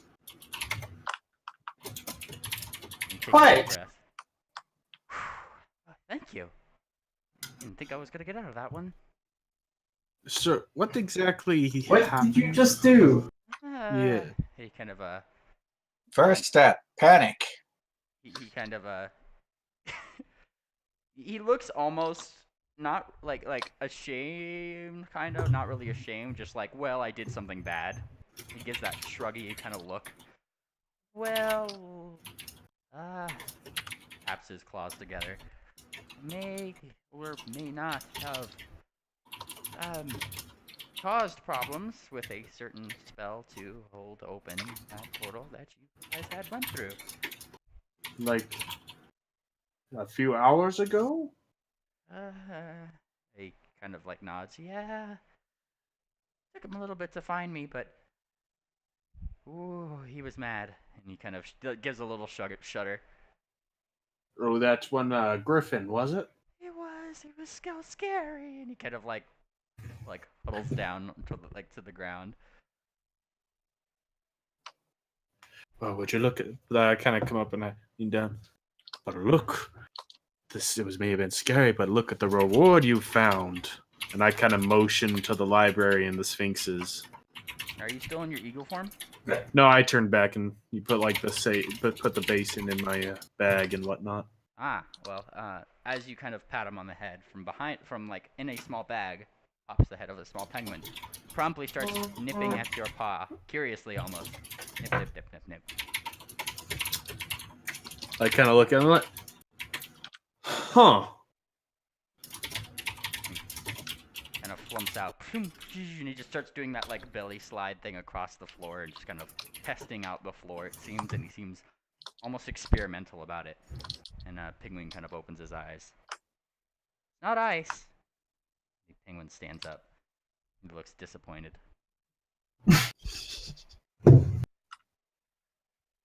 The penguin eventually stands back up. Wow. He kind of looks up. He double takes toward the epic size. He's in awe of the size of this lad, looking up at the grandeur scale of the library before him. Certainly not what I was expecting. But he looks like he's like on the verge of like one of those like Comic-Con level freakouts before somebody sees Stanley. Like, God rest his soul. Like, Yeah, won't be getting any of those anymore. yeah, sadness. But like he looks on the verge of like that level of freak out. He kind of like looks between you all. Oh, I'm gonna have to take so many notes. And a moment later. And hey, they're not going to stop you from being here by treating you like you're nobody. And you don't belong. Double good. He kind of looks over. What do you mean? They hate ponies. Ooh, and he kind of looks toward his latter half. Suppose they'll hate half of me at least. I think they're okay with griffins. Although they seem to have less problems if you have wings, but they're just all. Yeah. They seem nice to me. Don't worry, they'll Do treat you really have like no Fine. self-awareness? Is that what's going on here? No. And I don't think that's something that Steady would actually say. and Please ignore this. Ping kind of looks around. Oh, so you found a baby one. How many live here? How many? How many types? Baby, Sphinxes? what? Who all lives here? And he starts asking all these questions. Wait, what do you mean found a baby one? And he points to Little Spout. That's Little Oh, Spout. it's Little Spout. She has an illusion thing. Whoa. He kind of pulls out a small snow-bound, leather-bound, kind of blue-tanned leather grimoire and starts writing that down. Just a note. Little Spout. He dots it. Gunter, on the Don't other tell hand, anyone. the small penguin is somewhat waddling up to you, Little Spout. Waddle, waddle, waddle, waddle, waddle. He starts. Hello. Keeping Wave. He starts cautiously kind of pecking at your hooves, but like your paws, that what he can see. He's kind of feeling his beak kind of go through it. Meow. Well, it would poke at the paw and hit a hoof. Gunter thinks that this is perplexing. He experiments more. He starts like kind of touching it with his flippers. Poke, poke, poke, poke. She reaches out and boops him on the nose with her hoof. Boop. He looks Can't back. tell, He looks mildly offended. I tell Penguin real quick. Also, something you should probably note down if you're going to be encountering our group more in the future. If one of our members is like a different species, but is a small version of that species, it's probably Little Spout.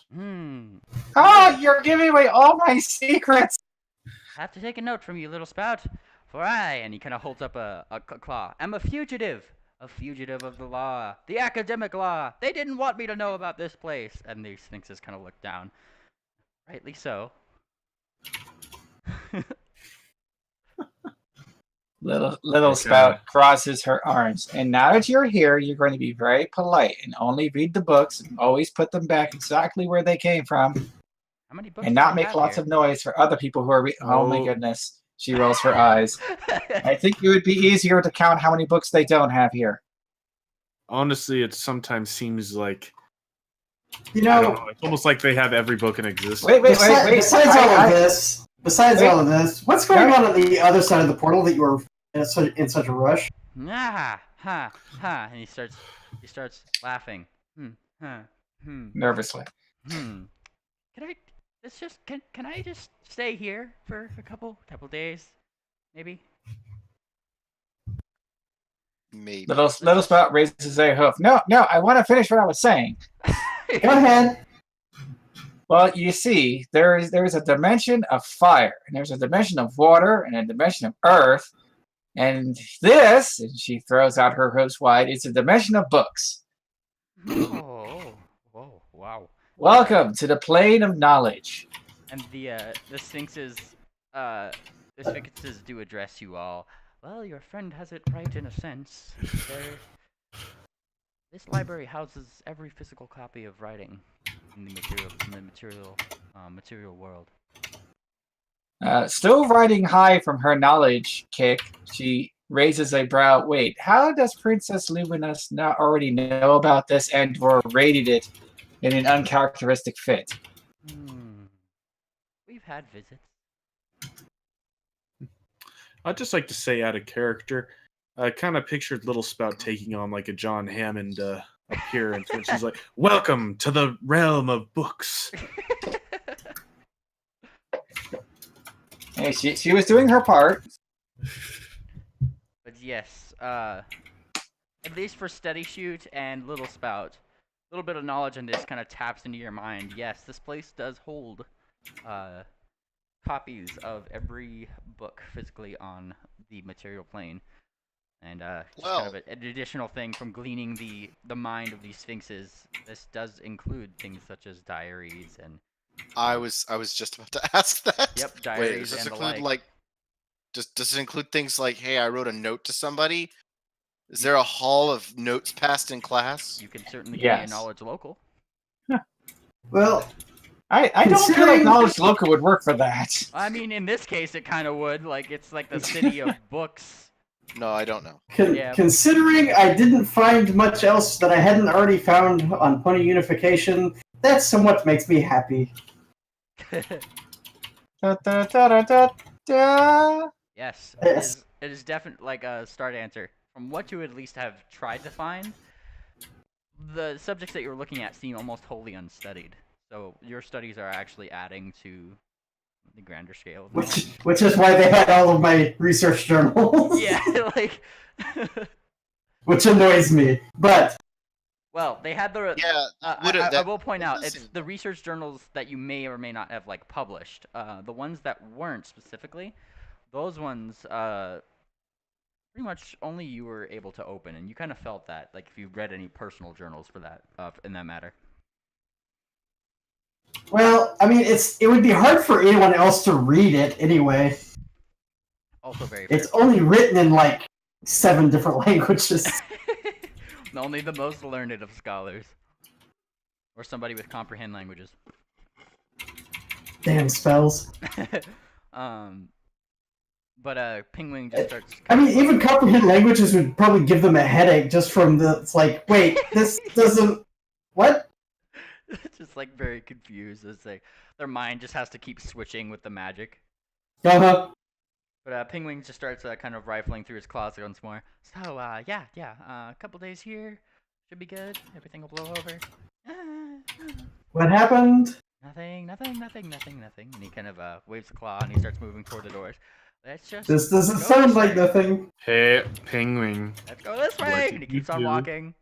What's the worst that could happen? Gunter starts acting like a bodyguard and like putting his flippers up, trying to stop anybody advancing. And I kind of, at This this point, a flightless little bird irritated. is not going to be doing much blocking. At this point, Darkfire's a little irritated. He's like, "Penguin, tell us what happened," with a bit of an intimidate check. Give me that intimidate check. Oof. What is it? I mean, we would like to know what we're going back into when we go back. He kind of thinks. An angry cleric, a really big one, probably. Is that it? No. We literally had to explain it to him. Many angry clerics, many angry This we knew. doctors. The angry of the student body, and he kind of like puts a claw to his head. Ooh, I think they got a price on my head. Shouldn't have done that. Shouldn't have done that. Shouldn't have done that. What? Why the heck did I roll a handle animal? All right, all right, My all right. all my right. thing We is have to running find- slow. We have to find Ivory Drop before we do this. We'll do this after we find Ivory Drop. Okay, yeah, I'm good Okay. with that. Whoever that is, let's go find her. Let's go find her. Wait, no, I know who she is. Yeah, I'm like, He kinda thinks that he I did. thought, yeah. No, this is in character. He's just kind of like, Okay, thinks for a okay, second. okay. Oh yeah, I know that. And he pulls We out his book. really need to get some communication devices for everybody. Make things so Well, much I'd easier. imagine this is the place to either find or buy them, unless we can't get them back in that college town. Well, and Penguin keeps going forward. Yep, yep, this way indeed. Looks like we're all in agreement. And he keeps going. To academia. He holds up a claw. Onward. I kind of turn to the Sphinxes again and ask, I apologize. So, is Ivory Drop still in that watch shop? And they kind of close their eyes just for a moment. Still hasn't been 10 minutes, so yeah. they kind of Wait, is it like is it 1 minute per level, or how does that work? Oh, yeah, it's 1 minute per level, you're right. Let's see. Yeah, this for 20 minutes. All right, cool. I'm just according to their sheet. And they just kind of they peep back in, and oh yeah, she's getting a very nice one. She's getting it engraved, in fact. Um, steady shoot. You just get this little ping in your mind, as if they just didn't want to make it like known. But you get an image of the thing that they are engraving for Miss Ivory Drop. And it seems to be a small pocket watch with Haven't you seen this before? Hold on. Hold on. a small pocket watch with with your cutie mark on it, kind of engraved right. on the symbol. All right. There's hidden giddiness that he hides. Tries to hide. They have rifled through your mind, so they know. They know. Hides reasonably well, actually. I think 19's the only person that they haven't rifled through their mind is like Darkfire so far. 'Cause he keeps rolling too high on his will saves. Yeah, you hide pretty You well. would not be Technically, I don't think I ever actually made a will save. Yeah, no. Yay for low rolls. The DC for them is apparently 27. Yeah. I could make that if I rolled higher. Penguin starts pushing on the door. Push, but it's not entirely opening up. Come on, open. And the Sphinx just kind of like look over, and they actually speak for this time. They don't really use communication. They speak in Sphinx. Aren't you going to wait for your friends? He kind of looks up. Oh, yes, friends. Strength of my friends. And he kind of pokes the door. I shall get through this door. And he closes his eyes as if to think really hard. Friendship powers activate. And he kind of pokes the door. It doesn't open. Dang it! I just kind of. Wait, are you implying friendship can't solve something? Princess Goodness would be very upset. He kind of he pokes the door. He shouts to the heavens, and as he's looking up at the symbols, something catches his eye, and he starts looking at the symbols around the thing. Ooh, interesting. And he pulls out his book once more. He starts writing something down as he's looking at the door. Once again, wholly distracted in his studies. What are you guys doing? I kind of slowly walk up to the door, then. Well, I push on it. And it opens. No problem. Curious. You see the Sphinxes just kind of give like a small chuckle from behind.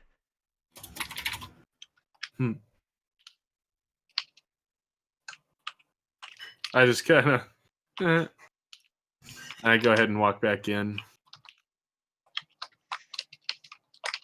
And we'll move you all to Oh this one. no. Whoosh. Oh no, I can't be an eagle anymore. Oh, I cast Baleful Polymorph on myself. you have to deal with the No, racism don't. of the rest of them.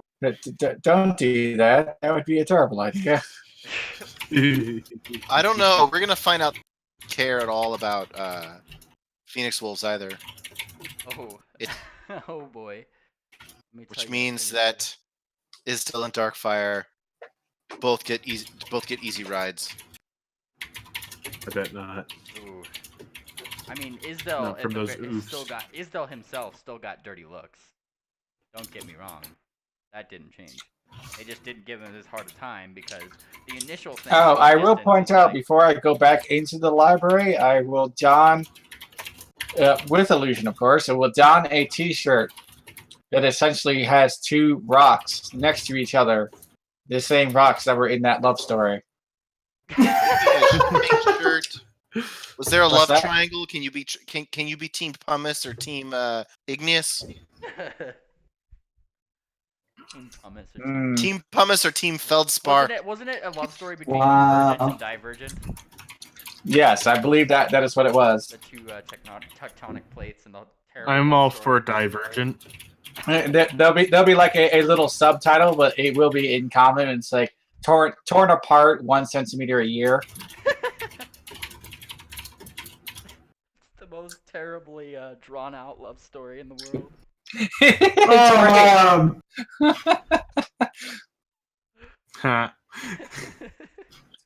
So yeah, you guys start wearing this. And Pingwing is just he enters, and like you just see him kind of stop in his tracks. He looks left, looks right. He turns around. He looks towards you guys, and he starts gesturing to the books, like kind of pointing back to him. There sure are a lot of them, agrees Little Spout. Oh, he's unconscious. Oh. Well, there was something I wanted to look up. You guys don't need me. And Gunter kind of pops out of his bag indignantly and starts slapping his face. Does he need a refreshing drink? And Gunter gets an idea, and he goes over to the little straps that Pingwing has on his body. And he pulls out a small little potion, and he holds it up, and he looks for Pingwing, and he has this mad scientist gleam in his eye. He starts bringing it over to him. Oh no! Nobody's stopping him. He's undoing the cork, and he's just, I'm interested to see what's happening. Don't stop me now! and he sticks it in his beak, kind of forces him to take it in a way, just as the penguin can do. As you do. And as Pingwing just starts to like half awake at this point, he just starts growing bigger and bigger and bigger, one size category bigger. Should have stopped that penguin. And Pingwing looks really excited. He starts clapping his flippers and looking back to you guys, like, I did it! Like, You mean Gunter? yeah, Gunter, sorry. What did I say? Penguin. Oh yeah, Gunter, sorry. And he starts looking around. Why are you guys so small? What? I have never been small. Gunter kind of starts waddling behind you. Darkfire as if to hide from Pingwing. Now he just kind of knows he did something bad. So he's just trying to stay out of sight. Waddle, waddle, waddle, waddle. Your penguin gave you a potion. Oh no. And he looks down to the potion, kind of flips back the label a little bit that had peeled off slightly. It was indeed a potion of enlarged Fae. And to this, as he kind of starts getting up, it starts garnering a couple looks from the street ahead. Why did you make him large? That makes no sense. Well, I mean, Gunter is very experimental. I mean, like... I see. I actually... Okay, so here's the thing, actually. Hold up. Actually, I don't think all of you have seen this yet. No. Oh, let me pull it up. Handout, because I have this in my roll. I actually do have an image of Pingwing for y'all. Oh, wait, God, maybe you have. why? I do. An artist drew Penguin and Gunter. There he is, right about now. Aha! Penguin. Yes, Oh. I've seen that one. He's Yes. drinking something. Yes, Gunter likes drinking potions and giving them to people. Oh, that's right. Oh, I okay. remember we talked about this. He's very experimental. He just wants to learn about the outside world. You should see me. You should see me on an enlarged person. He wants to learn everything, and he has an oral fixation. These two things do not go along very well, but there they are. Depends on the rating of your story. Alrighty. That is Pingling. For those who need a visual reference to such. Dun, dun, dun, dun, dun, dun. I'm so excited. It's great. But yeah, so and it starts garnering looks from other people out on the street, who just kind of like look over and they start seeming to just whisper before moving on, like they'd seen like some horrible crime and just don't want to get involved in it. Why are they looking at us like that? And Penguin gets to his Because you're not the Sphinx. yeah. He gets this look on his face. I should change that. He looks toward Little Spout. Hello. He looks toward Little Spout with inspiration. Inspiration on his face. And, This cannot end well. Little Spout tilts her head one way and then the other way. And then she clops her hooves together, even though they look like paws. And suddenly, a curtained kind of changing room appears around here. And of course, the curtains just kind of draw shut. and, you hear. There's no sound, actually. That was Little Spout actually making that noise. Shoop. And from behind the curtain, you just hear, "Why, thank you." And you hear a couple muttered incantations. And just from behind the curtain, "I'm ready for my debut." And I present.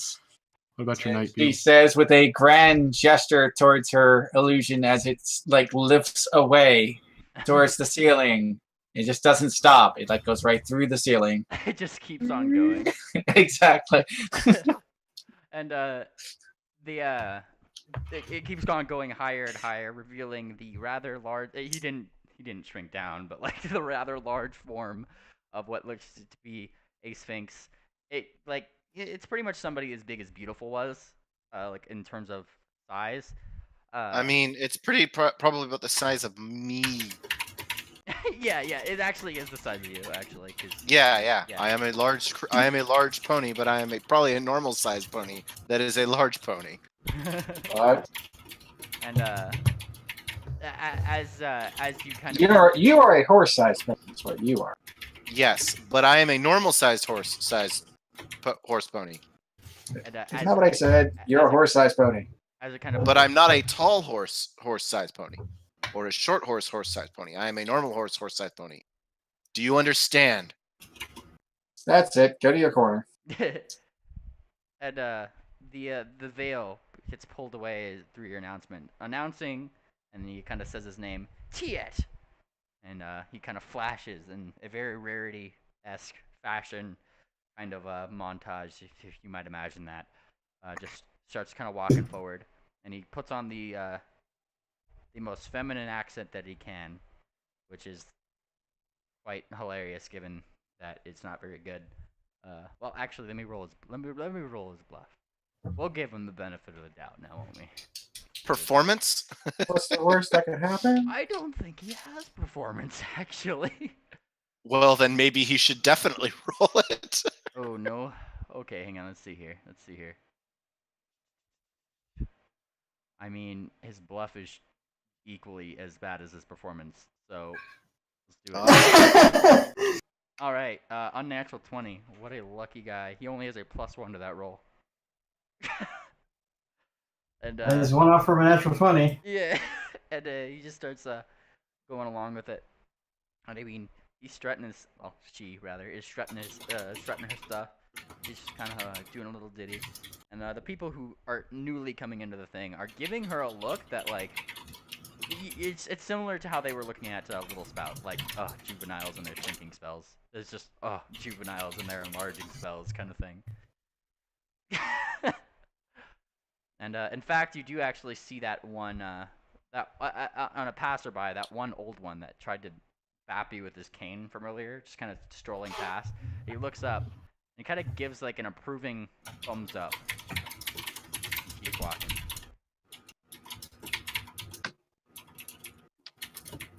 And Tiet, I suppose, would be Mr. Pingwing's chosen name. Kind of looks back. You coming, boys? She gives a wink. All right. No comment. Gunter just face wings. Face wings indeed. Chomp. I mean, I guess I could cast polymorph, but it just seems like too much trouble. Isdo, what are you doing in all this? You've been rather quiet. That's because I have a lot going on, Ooh. like as a character, and he has a lot to try to figure out, and just wants to head back This is fair. because the whole lifeless body part is starting to concern Hmm? him. Because now he thinks there might be a timer associated with everything. With everything and what? I don't know what's going on. Well, Isdell had been reading, in passing, you guys had noticed he'd been reading very fancy books with necromancy and such spells kind of written and inscribed upon the thing, like information about them. And since then, Isdell has been rather quiet.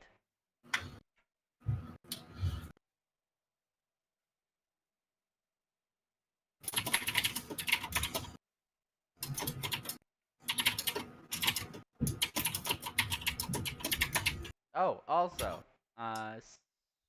was it you, David, that was asking about the cameras from earlier?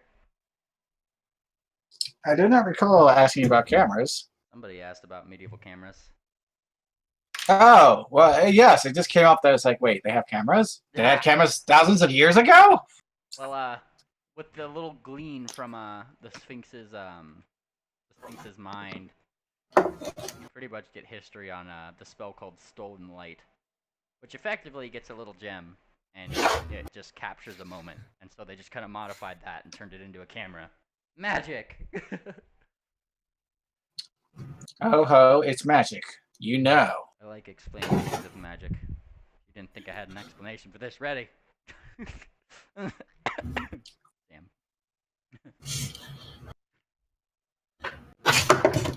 Kind of had that on my mind forever. I kind of wanted somebody to figure it out. I'm not gonna lie. So, anyway, they kind of started leading you guys in. Are you guys following Miss Tia? I guess. Because Tiet is not going in the direction that you guys probably want to go. I'm just putting that out there. He's just kind of looking around and being generally Well, if amazed. he's gonna be fine by here. I decided to take a look for that. I mean, the Sphinxes obviously don't have that much of a problem with him being here. Well, he made himself look like a sphinx. Well, I meant the big ones from the portal. The big Or one? did I miss something again? Oh, wait, sorry, the big ones? You're talking about the bigger sphinxes? Yes, the ones that opened the portal. Yeah. Obviously don't have a problem with whatever is going on. Well, We will get it fixed up eventually. as far as you know, they didn't open it back up.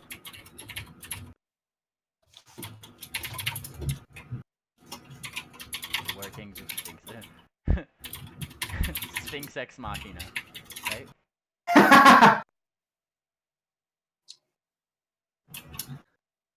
But, I mean, well, I guess, Miss Tiet herself would occasionally turn around amidst all the angry glares and occasional heckles that you get from the street, looking for what seems to be an inn of sorts.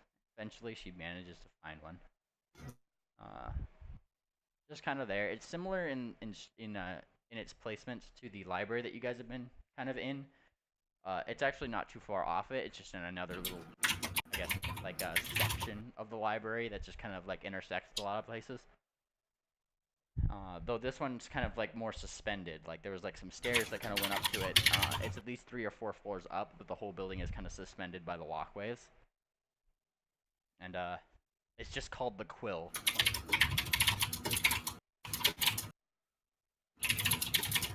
He kind of he ducks in.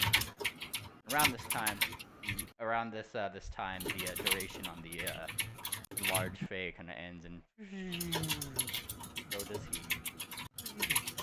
He kind of looks around. About time. And he clears his throat. Sorry, about time. He walks in and looks towards you guys. Don't worry, best day is on me. Yeah, he goes over to the receptionist. Just wait right here. Doesn't seem like they like you too much, he says ever so casually, walking back into the building.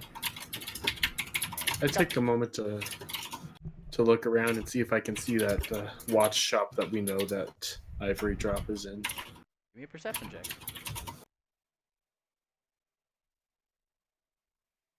Aha, well you do spy something with watches. It would be like if you guys were suspended in this area right here. Like if the shop was right there, it would be something that you just like notice like way what? off into like. Wait, I think I'm still on the wrong map because I'm still looking at that shop. Oh, yep, sorry. I forgot to bring you off of there. Bump. So, if this place is like kind of suspended and like by walkways in the middle, like right here, what you're noticing is there seems to be something of a watch shop just kind of like way up in like one of these areas. Oh, okay, I kind of nudge Steady Shoot. Hey, if you wanted to go looking for Ivory Drop, I bet she might be up there at that watch shop.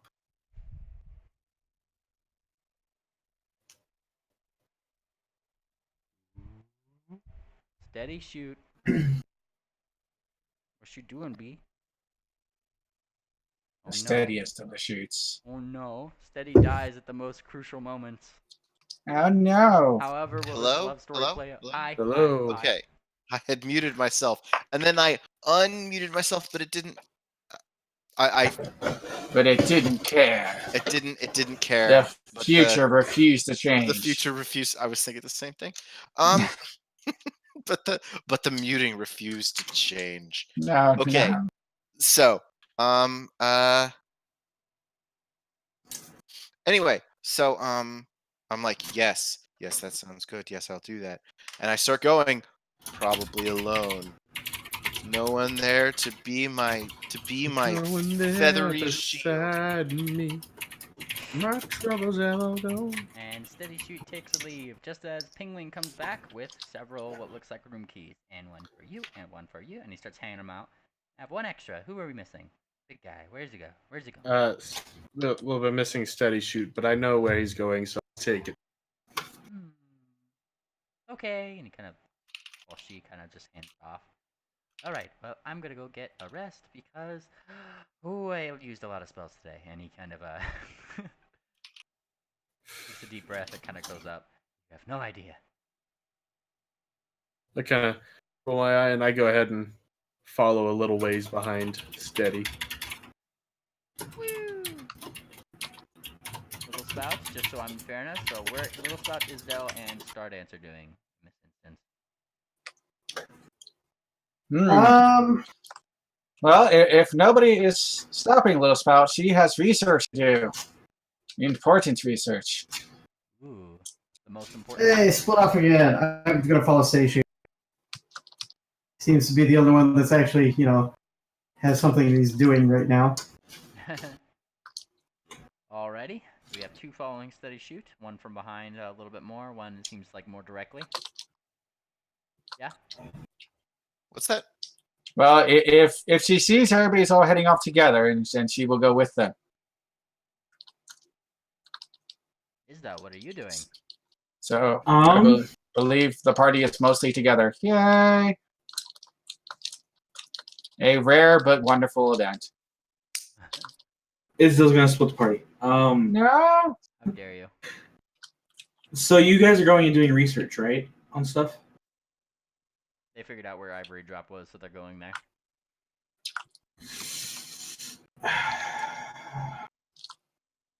Well, I see. Did Little Spout and Star Dancer follow I as guess Isdale is going to follow.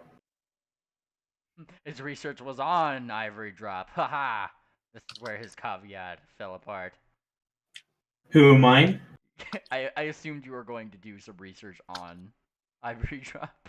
No. I was going to go do research on other things, but if this is research on Ivory Drop, I'll join along. If this is research on Ivory Drop, I won't go along. If this is going to Ivory Drop herself, I will. This is going to hopefully Ivy Drop herself. Okay, I will follow along then. Okay. You have friends. You guys There's start no such thing following, as friends. going with, or at least falling behind as they shoot. Eventually, you come across a watch shop. It's just called Gears and Tickers. Funnily enough, this little kind of it's a nice sign. It doesn't seem like the most like well-run shop, I guess used shop. Like you know how like some WalMarts just get entirely beaten down by years and years and years of really high traffic. Not like that. It seems like a very keen kind of a specialist shop of sorts. And looking through the windows, there you see her picking up a little pocket watch, it seems, and fancying it out and kind of attaching it to her side is Miss Little Spout. Or not Little Spout. Sorry, Ivory Drop. Wrong one. And there we go. Mm. Finally. Indeed. When I come into the shop, what kind of reaction do I get? Well, I'm just saying, you seeing her through the window. Are you entering the shop? Oh, yes, I'm entering the shop. Ding, ding, ding. The shopkeeper kind of looks up from his work. He seems to be kind of talking to Ivory about the watch that she's holding. And he stops for a moment. He looks behind Ivory Drop. I mean, he seemed to be having a perfectly civil discussion with her, but like seeing kind of enter the door, he gets this rather shocked look. A shocked look, and yeah, kind of takes a deep breath as if he wanted to withhold saying something, but instead says, "Welcome." And Ivory Drop kind of turns around. Huh? Gets the biggest smile on her face. Oh, you found me. Hi. And kind of she walks over, gives you a hug, as plain as day. Shopkeeper says nothing. Is she still like regular Ivory Drop? Mm-hmm. Not like disguised as in anything? I mean, you could certainly give me what is it, a will save for illusion? If that's Well, wait, what are you trying to do? He had asked like if he could check to see if it's an illusion or such things. Well, what I mean is she looks like a normal Ivory Drop, the No, pony, right? not the one that was on the field. Yeah. No. I'm just asking that she's not like. She doesn't look out of sorts. No, she didn't use an illusion on herself. If that's what you're asking, didn't seem like she did. She still looks like a pony. Okay, then yeah, that's fine. Cool. I get what you're getting at. No, but she looks up, kind as day. Oh. Hi. Well, and she kind of like looks around. The place is wonderful, isn't it? Mm, For certain values of wonderful. The It is company, wonderful. the company isn't great. Oh no, they seem to be quite angry. This gentleman though has been pretty nice, and he kind of the gentleman waves from behind the counter, but it seems like he's just kind of gritting his teeth to not say anything to the giant Antian in his I mean, it's not hard to tell that he might have been flirting with her on the side, and then this happened. Okay. I was kind of wondering what the deal was. Yeah, okay. That's gotta be not so great. But she continues. But yeah, this gentleman's been so nice. He actually helped me get this made right here, and he shows the little pocket watch, and it has your cutie mark on it. Reminds me of you. Kind of boops your snoot. Well, she has to reach up to do it, but she does it. Boop. Mm-hmm. She doesn't have the benefit of constantly flying like our party member. Well, she's a Pegasus. Oh well, never mind then. She has to actually make effort to fly though. Yes. She has the dashing flyer feet like 3 times, I think. Okay. She's Sure. She's like a rainbow dash up in here. But yeah. Yeah, Oh, that would do it.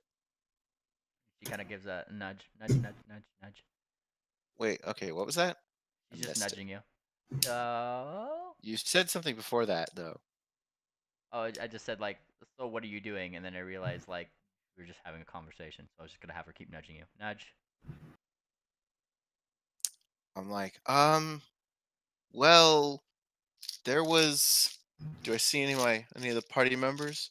We have something to talk with you about, and then you completely, totally disappeared. Ooh. Yeah, one of the librarians came and got me. He got me, said some really strange things, but here we Onk. are, and she This kind of wasn't. It gestures was around. Onk. It's Onk, right? Ooh, yes. And she kind of nods her head.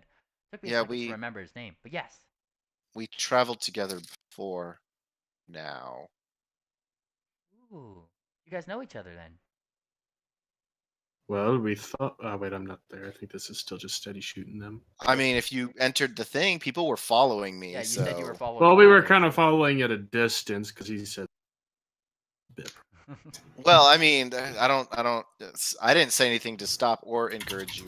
So, Oh, okay. Well, I assume I was just kind of like, well, we thought we knew him. Oh, what's so bad about Turns him? out he was. Well, first he just left us one day, and then it turns out he was hiding quite a bit. Hiding? Hiding what? Of course, I kind of gesture at this and just kind of quite a bit. Although, honestly, looking back, I don't exactly blame him. It's not like we knew him or were quite close. Hmm. Well, did he leave you after you guys did something bad? Kind of scratches her head. No? Seems like a perfectly good person. He's an interesting sphinx. What were you guys doing when he left you? wasn't it right before we did the? I Was it think right before or after we did the house infiltration? You think it found was me right- in the house infiltration. So Okay, so he it was there was for the right- first one, and then he left right before the second infiltration. Well, we were kind of destabilizing a slaver town. Hmm. Well, kind of puts a hoof to her chin. Maybe you didn't think that was in his line of work. Kind of shrugs. Seems like a perfectly logical librarian to me. Yeah, well, maybe he just got busy. Yep, But random. there are things we need to talk about and possibly talk about with him. Ooh. Well, I do hope you don't. Well, What? like each other. Kind of lives together. I don't know. Where is he? Oh, he likes to disappear a lot. I don't know. He just told me to stay here, so here I am. Kind of gestures around.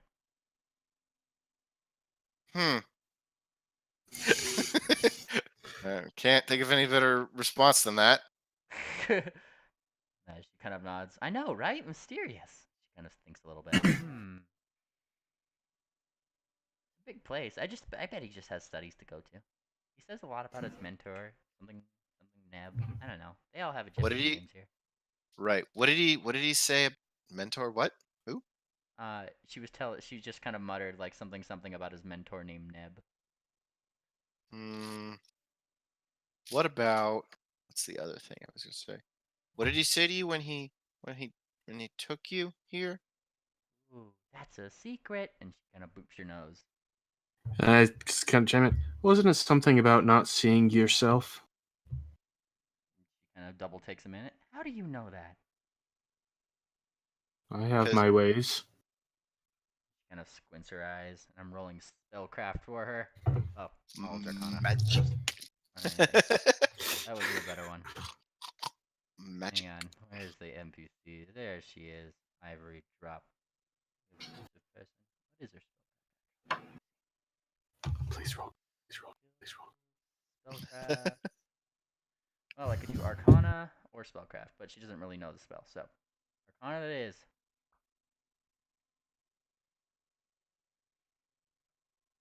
Nope. Not untrained. Flying. Oh, She kind of. that's quite the bonus. She's an Arcanist.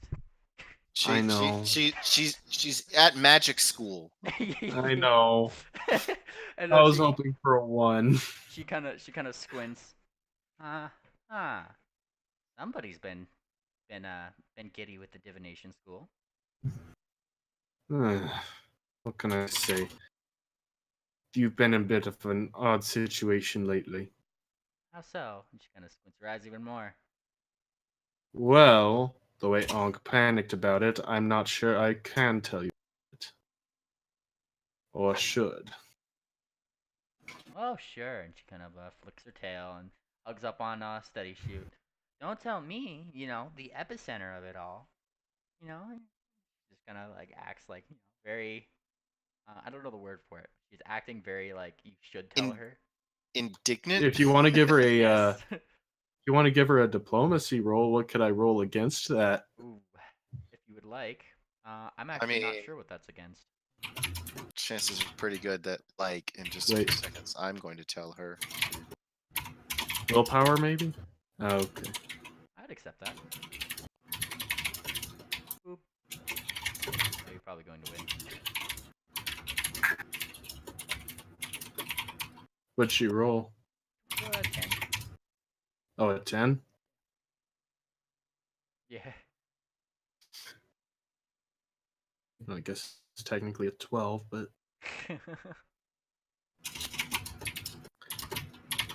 I don't even think that just means sorry, you're it's normal. like I wish I could tell you, but I don't know. Oh, and she just starts kind of taking a deep, breath. I guess I'll just have to turn into a lich or something, No one's gonna stop me. I twitch. Okay, Okay. hold on a moment. What? I'm giving myself a DC of 25. What? She's just being very sarcastic and saying if nobody tells her what to do, she's just gonna turn into a lich and follow dark powers because nobody's gonna tell her not to. Like, All right, I beat the DC. Awfully extreme. that's Kinda the gets an power eye of twitch. hyperbole and sarcasm. I know. Kind of gets an eye twitch from Darkfire.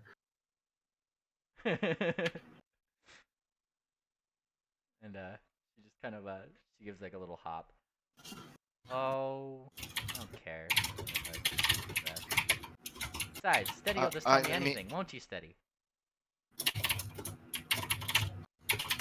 Actually, I lean over to Isdal.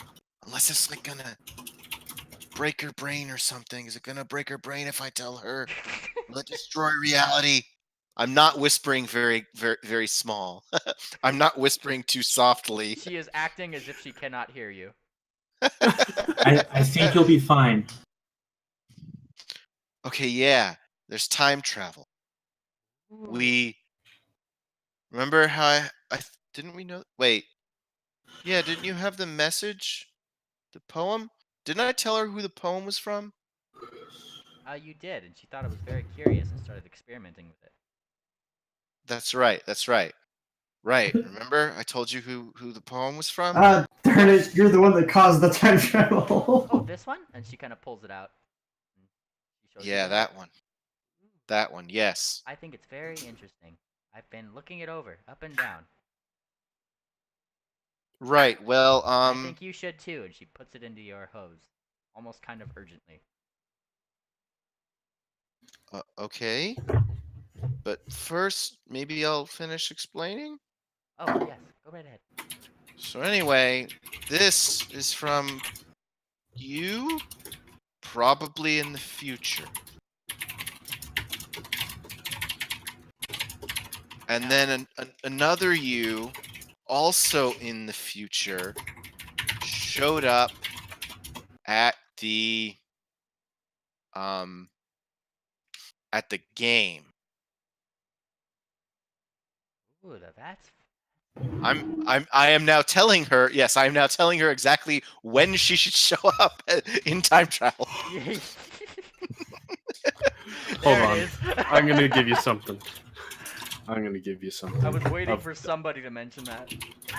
No. I think Lysander. I don't remember your character's name. I'm sorry. Start answer. Start answer just came to that realization. Yes. That's what's like, oh, it's I did your not say that fault. out loud yet, but No, you did say it out like because like, oh, you're the reason she's time traveling. I was saying that out of character, but that's fine. But yes, I know. You're yeah. Lysander said it then. There we go. And she just kind of she gets this look in her eyes like, oh, okay. And she pulls out her watch. She looks at the time, and you see her pull out her own little grimoire and write down something. She kind of closes the book. So, by the way, I Okay. just want to give you a moment. After Stage, you just revealed all this. Ivory Drop. Darkfire's face was pretty similar to.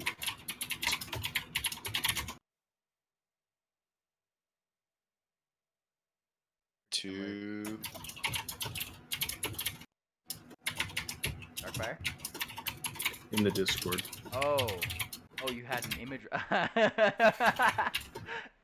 Nice. Yep. I don't know. Is it a terrible idea to do this? Probably. We'll see. I mean, if I know of anything about.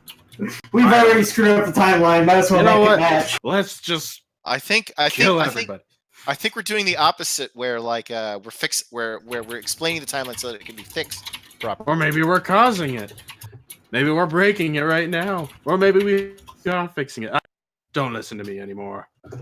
Okay. Well, I wasn't going to. So This is the point in the conversation where Ivory Drop pulls out the Time Stone and the Thanos Gauntlet. She gets her snap ready, but she realizes she has hooves. No! no, I was so close to fulfilling my dream of destroying half the universe. Steady shoot, endgame.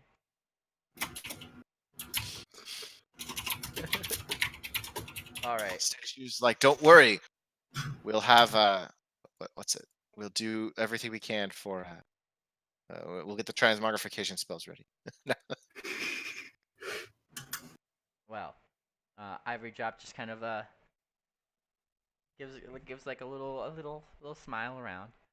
Well, if that's all you need to tell me, then. I mean, Ankh told me right. you need to tell me something. Oh, really? See, that's what he thought.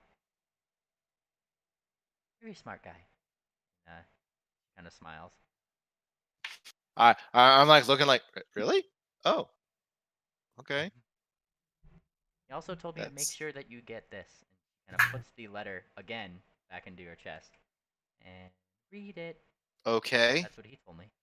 I kind of want to be vague about details as well. Feels like I shouldn't tell you too much about time travel. Well, if it is time travel, and she kind of takes the note back and kind of looks at it. Funny thing is, it's strange. Who wrote this note?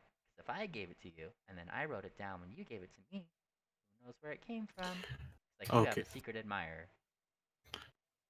I think you wrote them.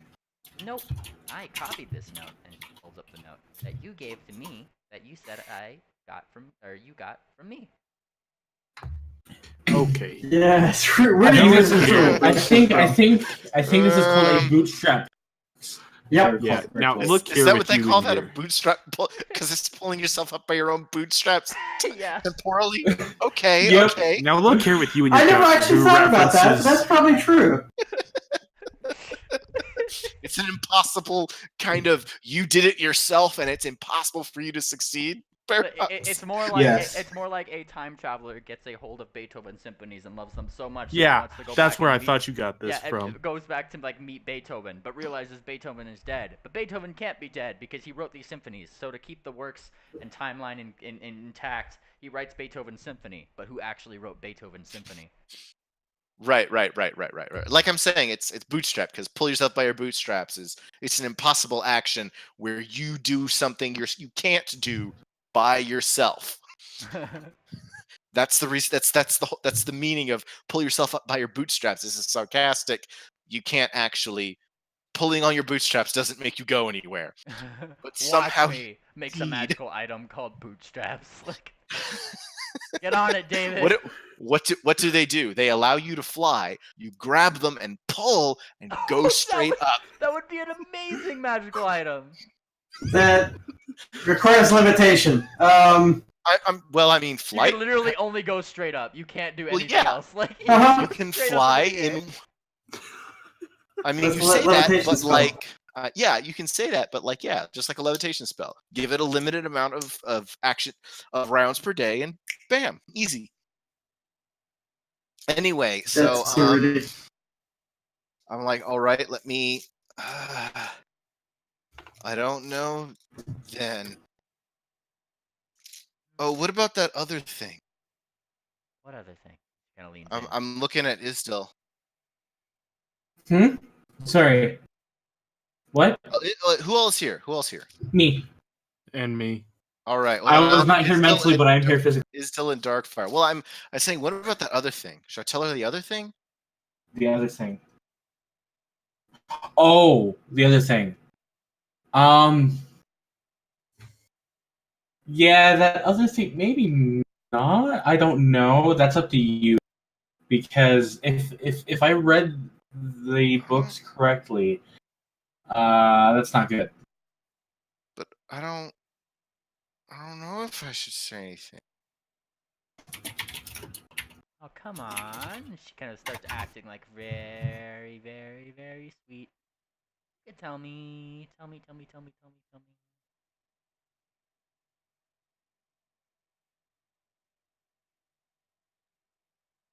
Mm,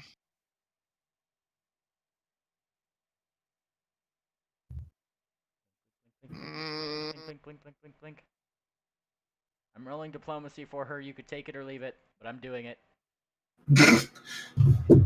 right. Well, here's the real thing that's with it.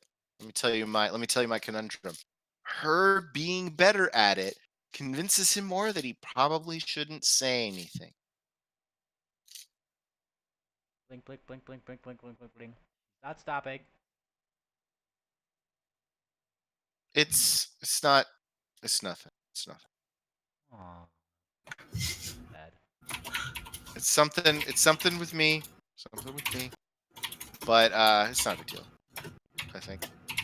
It's not you. It's me. Yeah, you're giving her that argument. No. That's a terrible thing to say. It's not you, see? And her heart kind of sinks a little bit. I don't even know what you're talking about at this point. What? Oh, love potion stuff.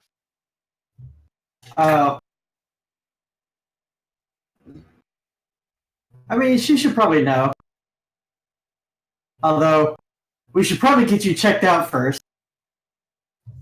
I need to Which go. Which I still need to do after all this time. Yes, we do need to do all that after all this time. Hey, there's totally a doctor that is really angry at me. They could probably look at me. Oh, we don't need the angry doctor. Angry doctor would be great. Oh, you meaning angry doctor is an angry As in angry goose doctor, honk doctor. Mr. Dr. Amden. Aggressive Goose. Yes. Yeah, we probably don't need him. I like to call him Dr. Aggressive because it's my favorite thing to call him.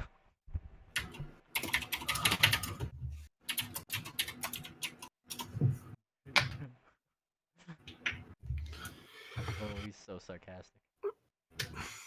Anyway, Yeah, I he just caused wanna... problems just now too. What? He's the whole reason that we're in here. Yes, Partially.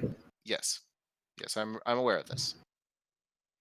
So what were you telling Ivory Drop in terms of instruction?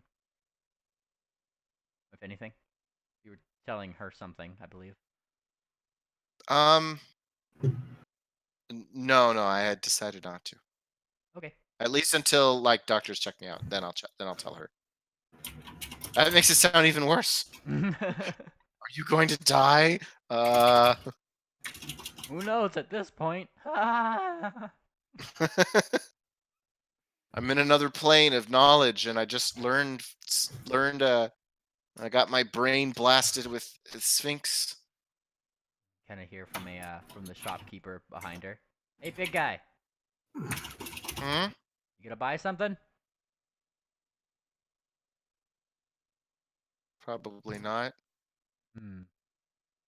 Kind of gives a motion. Sorry. Very heavily implying get out of my shop. Sorry. He kind of looks like Ivory Drop looks back. Thank you for your services anyway, mister. And he kind of gives an eye roll. Yeah, nothing. Think nothing of it. I give a bashful like, okay, bye.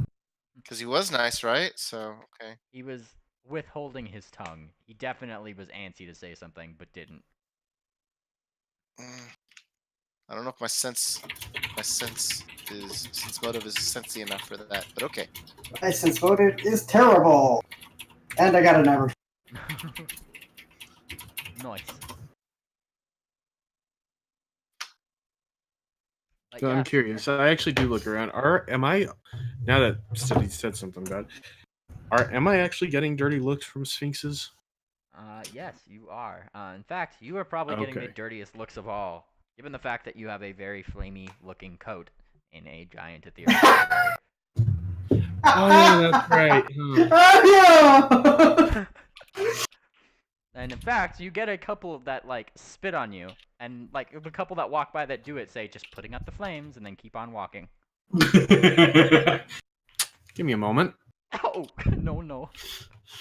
But this is where the TM is happy that he's out of spell slots, right, guys?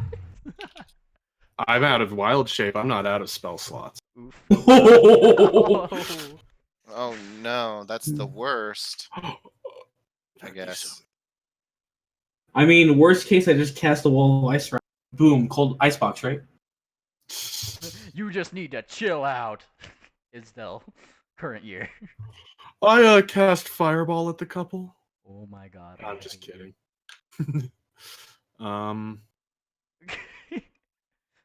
Be me having to look up the rules for book burning in Pathfinder. 451 degrees Fahrenheit. As if they don't have magical protection. Darn it! If only I hadn't prepared so many aggressive spells. I mean, I could cast epidemic on them. Oh no! That's a little excessive there, don't you think? I want to point out your Geas and the terms in which you are in this library. Are to not harm the library. Yeah? I wouldn't be harming the library. Oh no. You know, he's got a point there. I don't know if there's anything good has ever come with, he's there. I know, right? I know what I do. I looked at them and did they look back at me? I actually, like, you cut out at the most crucial moment that I needed to hear what you were going to say. So after they say, gonna be disappointed. So as soon as they do that and they walk a few feet, I turn around and say, "Hey!" What? And if they're looking right back at me, I stare right at them as I cast Swarm Skin on myself. Oh no! So my flesh just dissolves into a swarm of army ants, then carries my skeleton with the group. Give it investigation roll, you madman! Holy crap! That is the biggest fuck I've ever seen. Oh, is your skeleton giving them the middle finger too? That would be Yes. interesting. Best way I can as a wolf, but What was that roll? What was that roll? Oh my god! You see the husband of the couple that were walking by, like he grips his wife, who like in the very scaredy cattish manner, and his wife who has to kind of like he pretty much jumps on his wife who holds him, and he looks over and he's just like, let's get out of here, and his wife kind of starts carrying him away, you big baby, and they're just like kind of running away. He's definitely scared. You may or may not have heard a heaving noise around the corner once he is. Sarah's just like, could you not terrorize them? They don't like us enough as it is. The army ants form a "don't spit on me" kind of thing, but as letters. I can't talk like this. Hey, don't tread on me. Yeah. Oh my god! I'm done. I quit. Oh my god. Let's just call it there. That's a place to end it. Well, are you guys taking your rest with Pingwing? I should ask. I guess we should.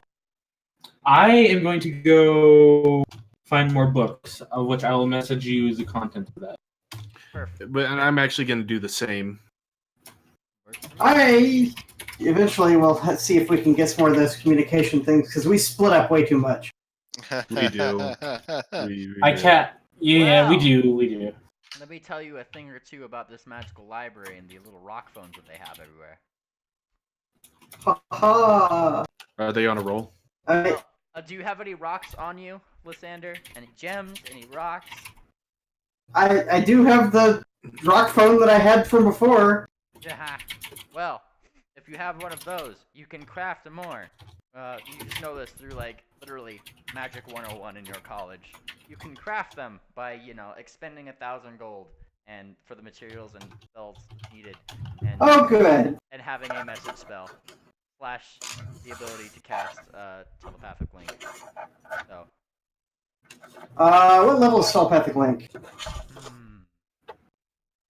Let's see here.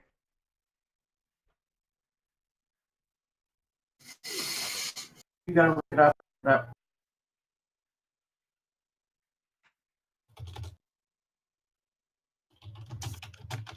Telepathic link is apparently a thing with familiars. The Pathfinder spell. I know it's a spell. I thought I saw it anyway.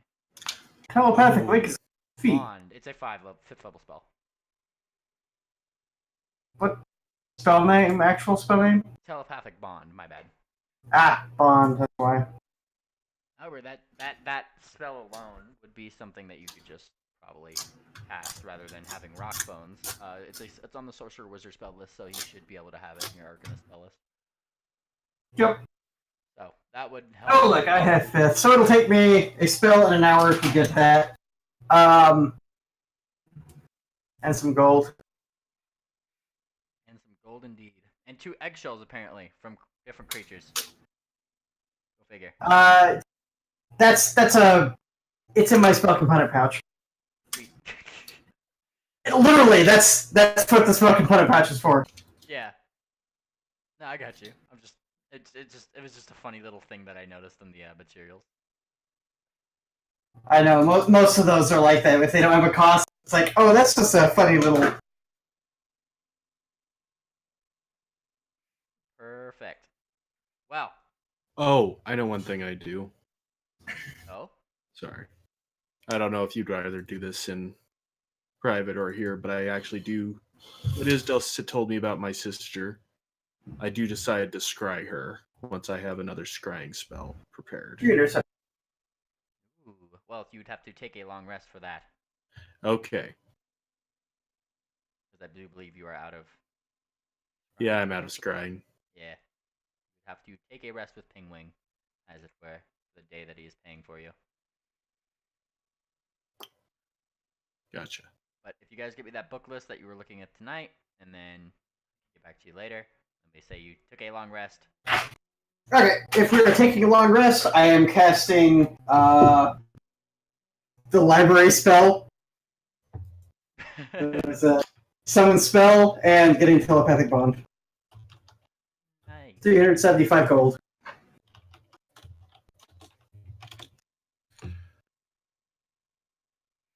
Continuing. And then I will make some of those things later. Nice. Alrighty, what are you doing for your rest as you kind of go into the quill? I sent you a message. Ah, let me check this message. Alrighty. I will get to you before next session as to what you might have found from such things. And I I'll will also put point together out my that book the list. littlest of spouts needs to research something of dire importance to Oh? mostly just her. What is It's not that? very important to like almost anybody else in the world. Is And it a sequel? No. Although, I mean, she's already she might be already borrowing that. But no. She has to look up specifically what sort of lineage she should expect from things that are going to pop out of her. Oh, yeah. So she's looking up genealogy books Genealogy and away. seeing what happens when you take a pony with his background and you put a pony with her background, you slap them together, what do you get? That might actually be like a, what's it called? That might actually be a complicated question. It is! That's why she's busy. I'll make you a Punnett square. Well, and when the well- time comes, we could roll d4s. Well, I mean, It's I either imagine going that to was- get very, very large, or you're going to have another short. Why Well, not? I Look, mean, it's if you're asking me to answer out of character, it's like, yeah, short legs tend to have more short legs. That's just how short legs do. Short legs, basically, That makes sense. being short legs is dominant. It doesn't matter whether they're the dad or the mom. Gotcha. Ponyfinder Punnett square book away. Yes, you are more than able to find. Now, mind you, there is a trick with that. If you wanted to suddenly genetics into this, why would you, you monster? That means that any particular short legs could theoretically have big pony recessive genes just kind of hiding in there. Ooh, that is terrible. But I am a monster, so. Why would you throw genetics into my fantasy game? Cause you know, magic. Nah, but Genetic magic. genetic My Little Pony, genetics are magic. Alright. So, we have Little Spout finding her genealogy book. Isdell finding his books. We have Darkfire finding your books. We're in the dimension of books. This should not be surprising. It is not surprising. It's just it's amusing. Everybody's looking. Well, When we're you not just in literally- the dimension of books. I opened a portal to another dimension of books and asked them to check out a book. No, it's going too deep. Yeah, we're doomed. A library within a library within a... And what was that spell? By the way. The one I'm getting? Yeah, that spell sounds familiar. Telepathic bond. No, the library one that you're casting. Oh, summon spell. Oh, summon spell. Yeah. Ooh, what does that do? I already gone over this. It opens a portal to Princess Luminous's library where I can check out books. Ooh, Spell books.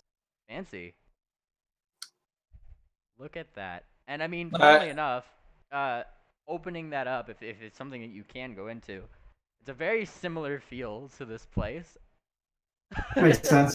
Now, generally, you cast that spell, you do not step into the library, you pretty much go, I really want Yes. to know how to It opens up cast... a window to their checkout counter. Yeah, and pretty then they get the much. thing for you. That's pretty It's like, cool. I really want to know fireball. Oh, fireball.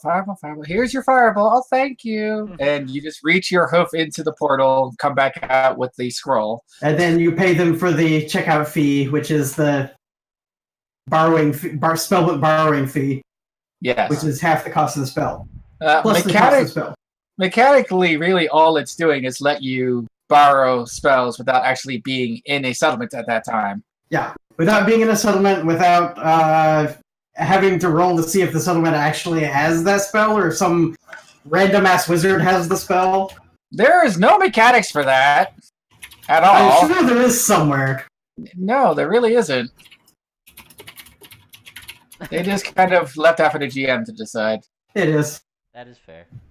Well, waking up. But with my spell, the GM can just go, oh yeah, here, whatever. Yep. Well, waking up in your various rooms and establishments, you kind of most of you get woken up by, funnily enough, a small. It's just like kind of in your head.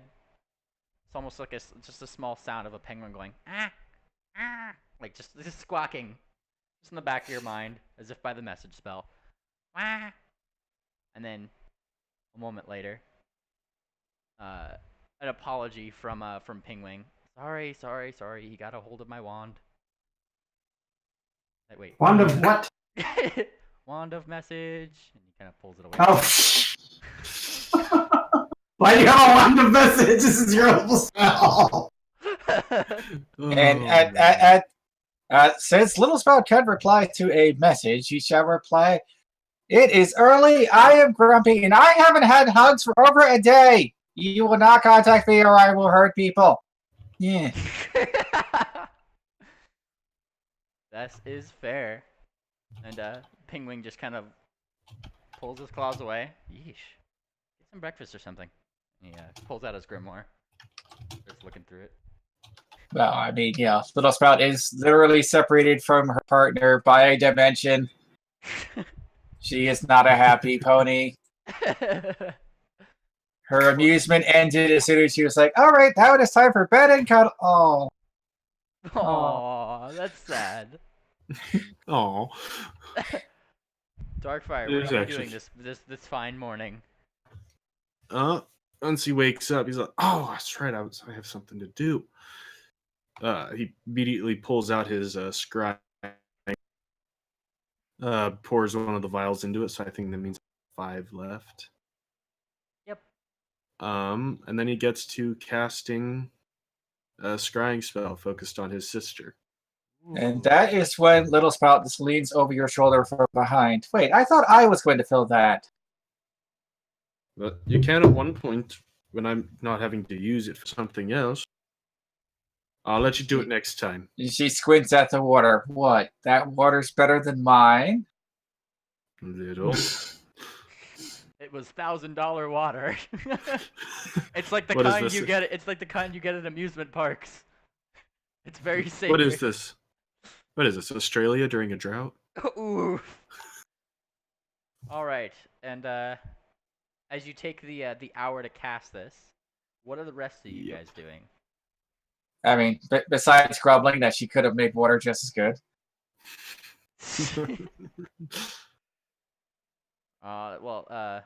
We went through Start Answer. We went through you, Little Spout, being really. Well, I mean, and yes, Little Spout is also doing the genealogy thing.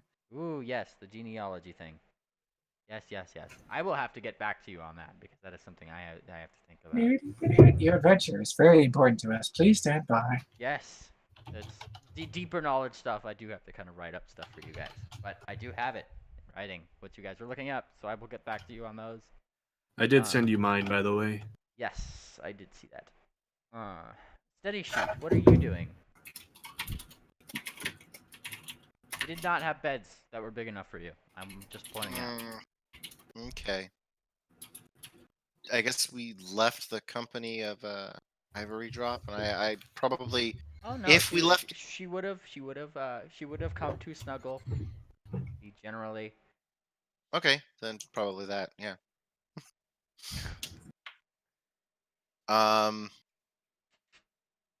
In a utter defiance of fate, you have managed to make Little Spout romantically jealous. This is not what I thought would happen when I first did this campaign. I know, right? No. I think it might be that Steady Shoot has now done more significant things under the potion than not under the potion. We can fix it now. I'm not sure I It's- want you to. Yes, I know.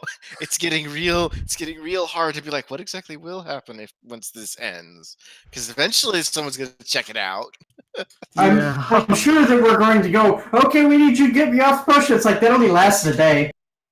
Well, see, that's the thing. When it wears off, it's not like you just stop thinking the things that you thought. If you actually like the person, then you keep liking the person. If they were kind of a jerk and it was only the potion making you tolerate them, then you go, I don't know what I was seeing. Right. Well, we'll see what happens with that. Anyway, I keep going over that note that I'm supposed to go over. So I continue to look it over.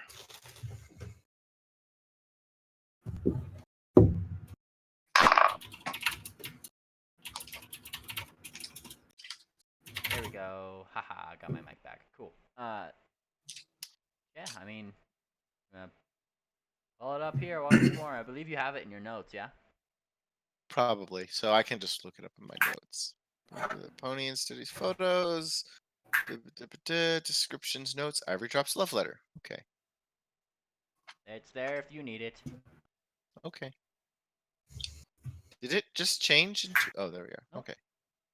I've never changed. What? No, it was always that way, and I'm sure it had nothing to do with time shenanigans at all. I did not change anything on this letter. That's exactly what I would expect you to say.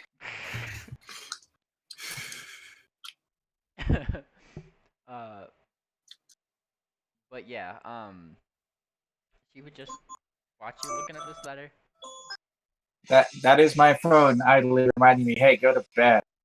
This is fair. Well, we will end. Okay, well, I think that was the end of the session. We will end the night with Darkfire scrying upon his sister. As you close your Is eyes. it good news? You focus in on the pool, and after a few moments, kind of goes black, and kind of opening up your eyes, you do. Opening up your eyes, your mind's eye rather. You get an image of your sister, the whitish phoenix wolf, somewhat looking plaintive in a cell, a hellish kind of cell. Across from her, what you can see is a red Persian, as well as Ivory Drop, and in her cell next to her, just kind of leaning up against the wall, seems to be an enchanted weapon of sorts, one that you might know of. Oh yeah. She doesn't seem to be talking. She doesn't seem to be looking around. Though you do hear mad cackling occasionally that kind of makes your ears perk up. Other than that, though, there doesn't seem to be any conversation being held. Occasionally, occasionally you yourself will kind of blink your eyes, and the cells will look as if they shifted. Suddenly, you'll be looking at her from the red Persian cell outward toward her. Just kind of seems to change around on the blink of an eye, and doesn't seem like were entirely unfazed by the whole thing. Didn't seem like they're entirely. Seemed like they were unfazed by what? Unfazed by the whole thing. You knowing your sister can probably pick up on the fact that she seems to be trying to at least put on an act that this is not bothering her. Mm-hmm. The mad cackling seems to be trying to occasionally tease her, goad her on, talk about how they need to liven her up a bit, put a fire under that ass, as they say, and other such taunts that would likely be befitting of a to piss off a a frost-looking phoenix wolf. Though, as plaintive as she looks, occasionally she'll just kind of mutter down, seem to kind of flicker a little bit. Flicker as in like her body is just kind of like almost goes away for a second before it just kind of pops back. And then you see her just kind of mutter, "Damn it." And then the cackling comes back. "Can't escape, dear." I'm just saying, so light a fire under your butt would definitely have different connotations in a Phoenix Wolf society. It's like, oh, thank you.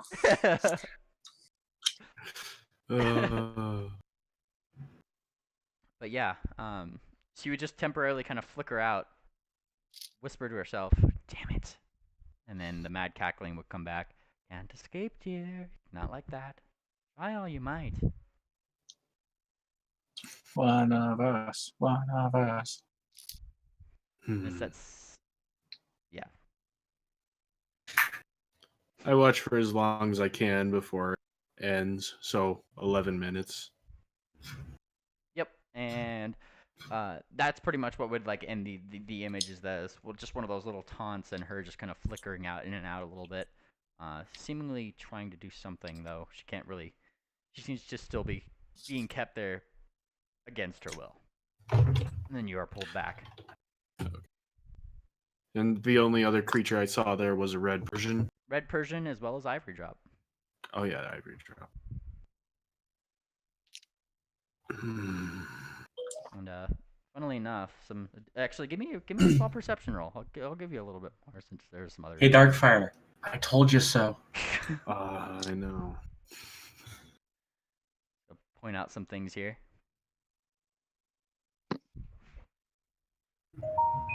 Nice.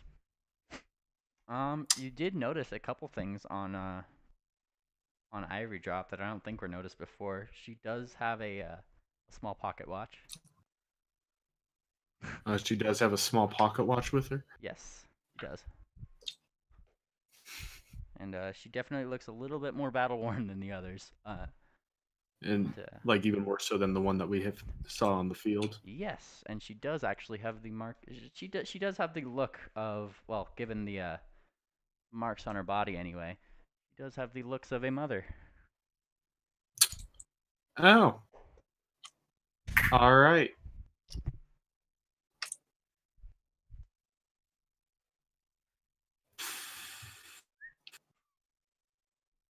Is there anything else that I saw? I think that would sum it up. The Persian, just the other person in the other room. I mean, you saw him just kind of picking up a small ball. Just clearly an illusion. He kind of like whispers before it kind of shows up in his hand. He starts just kind of bouncing it up against the wall, not really caring about what the voice is saying to him. Generally being sassy, as it is. So yeah, I guess that's why Isdra likes him. And that would sum up our session tonight. Dun, dun, dun, dun, dun, dun. Ba-ba-da-ba-ba-ba-ba. And say bye to the recording. Bye. Bye. Bye. Bye. Bye.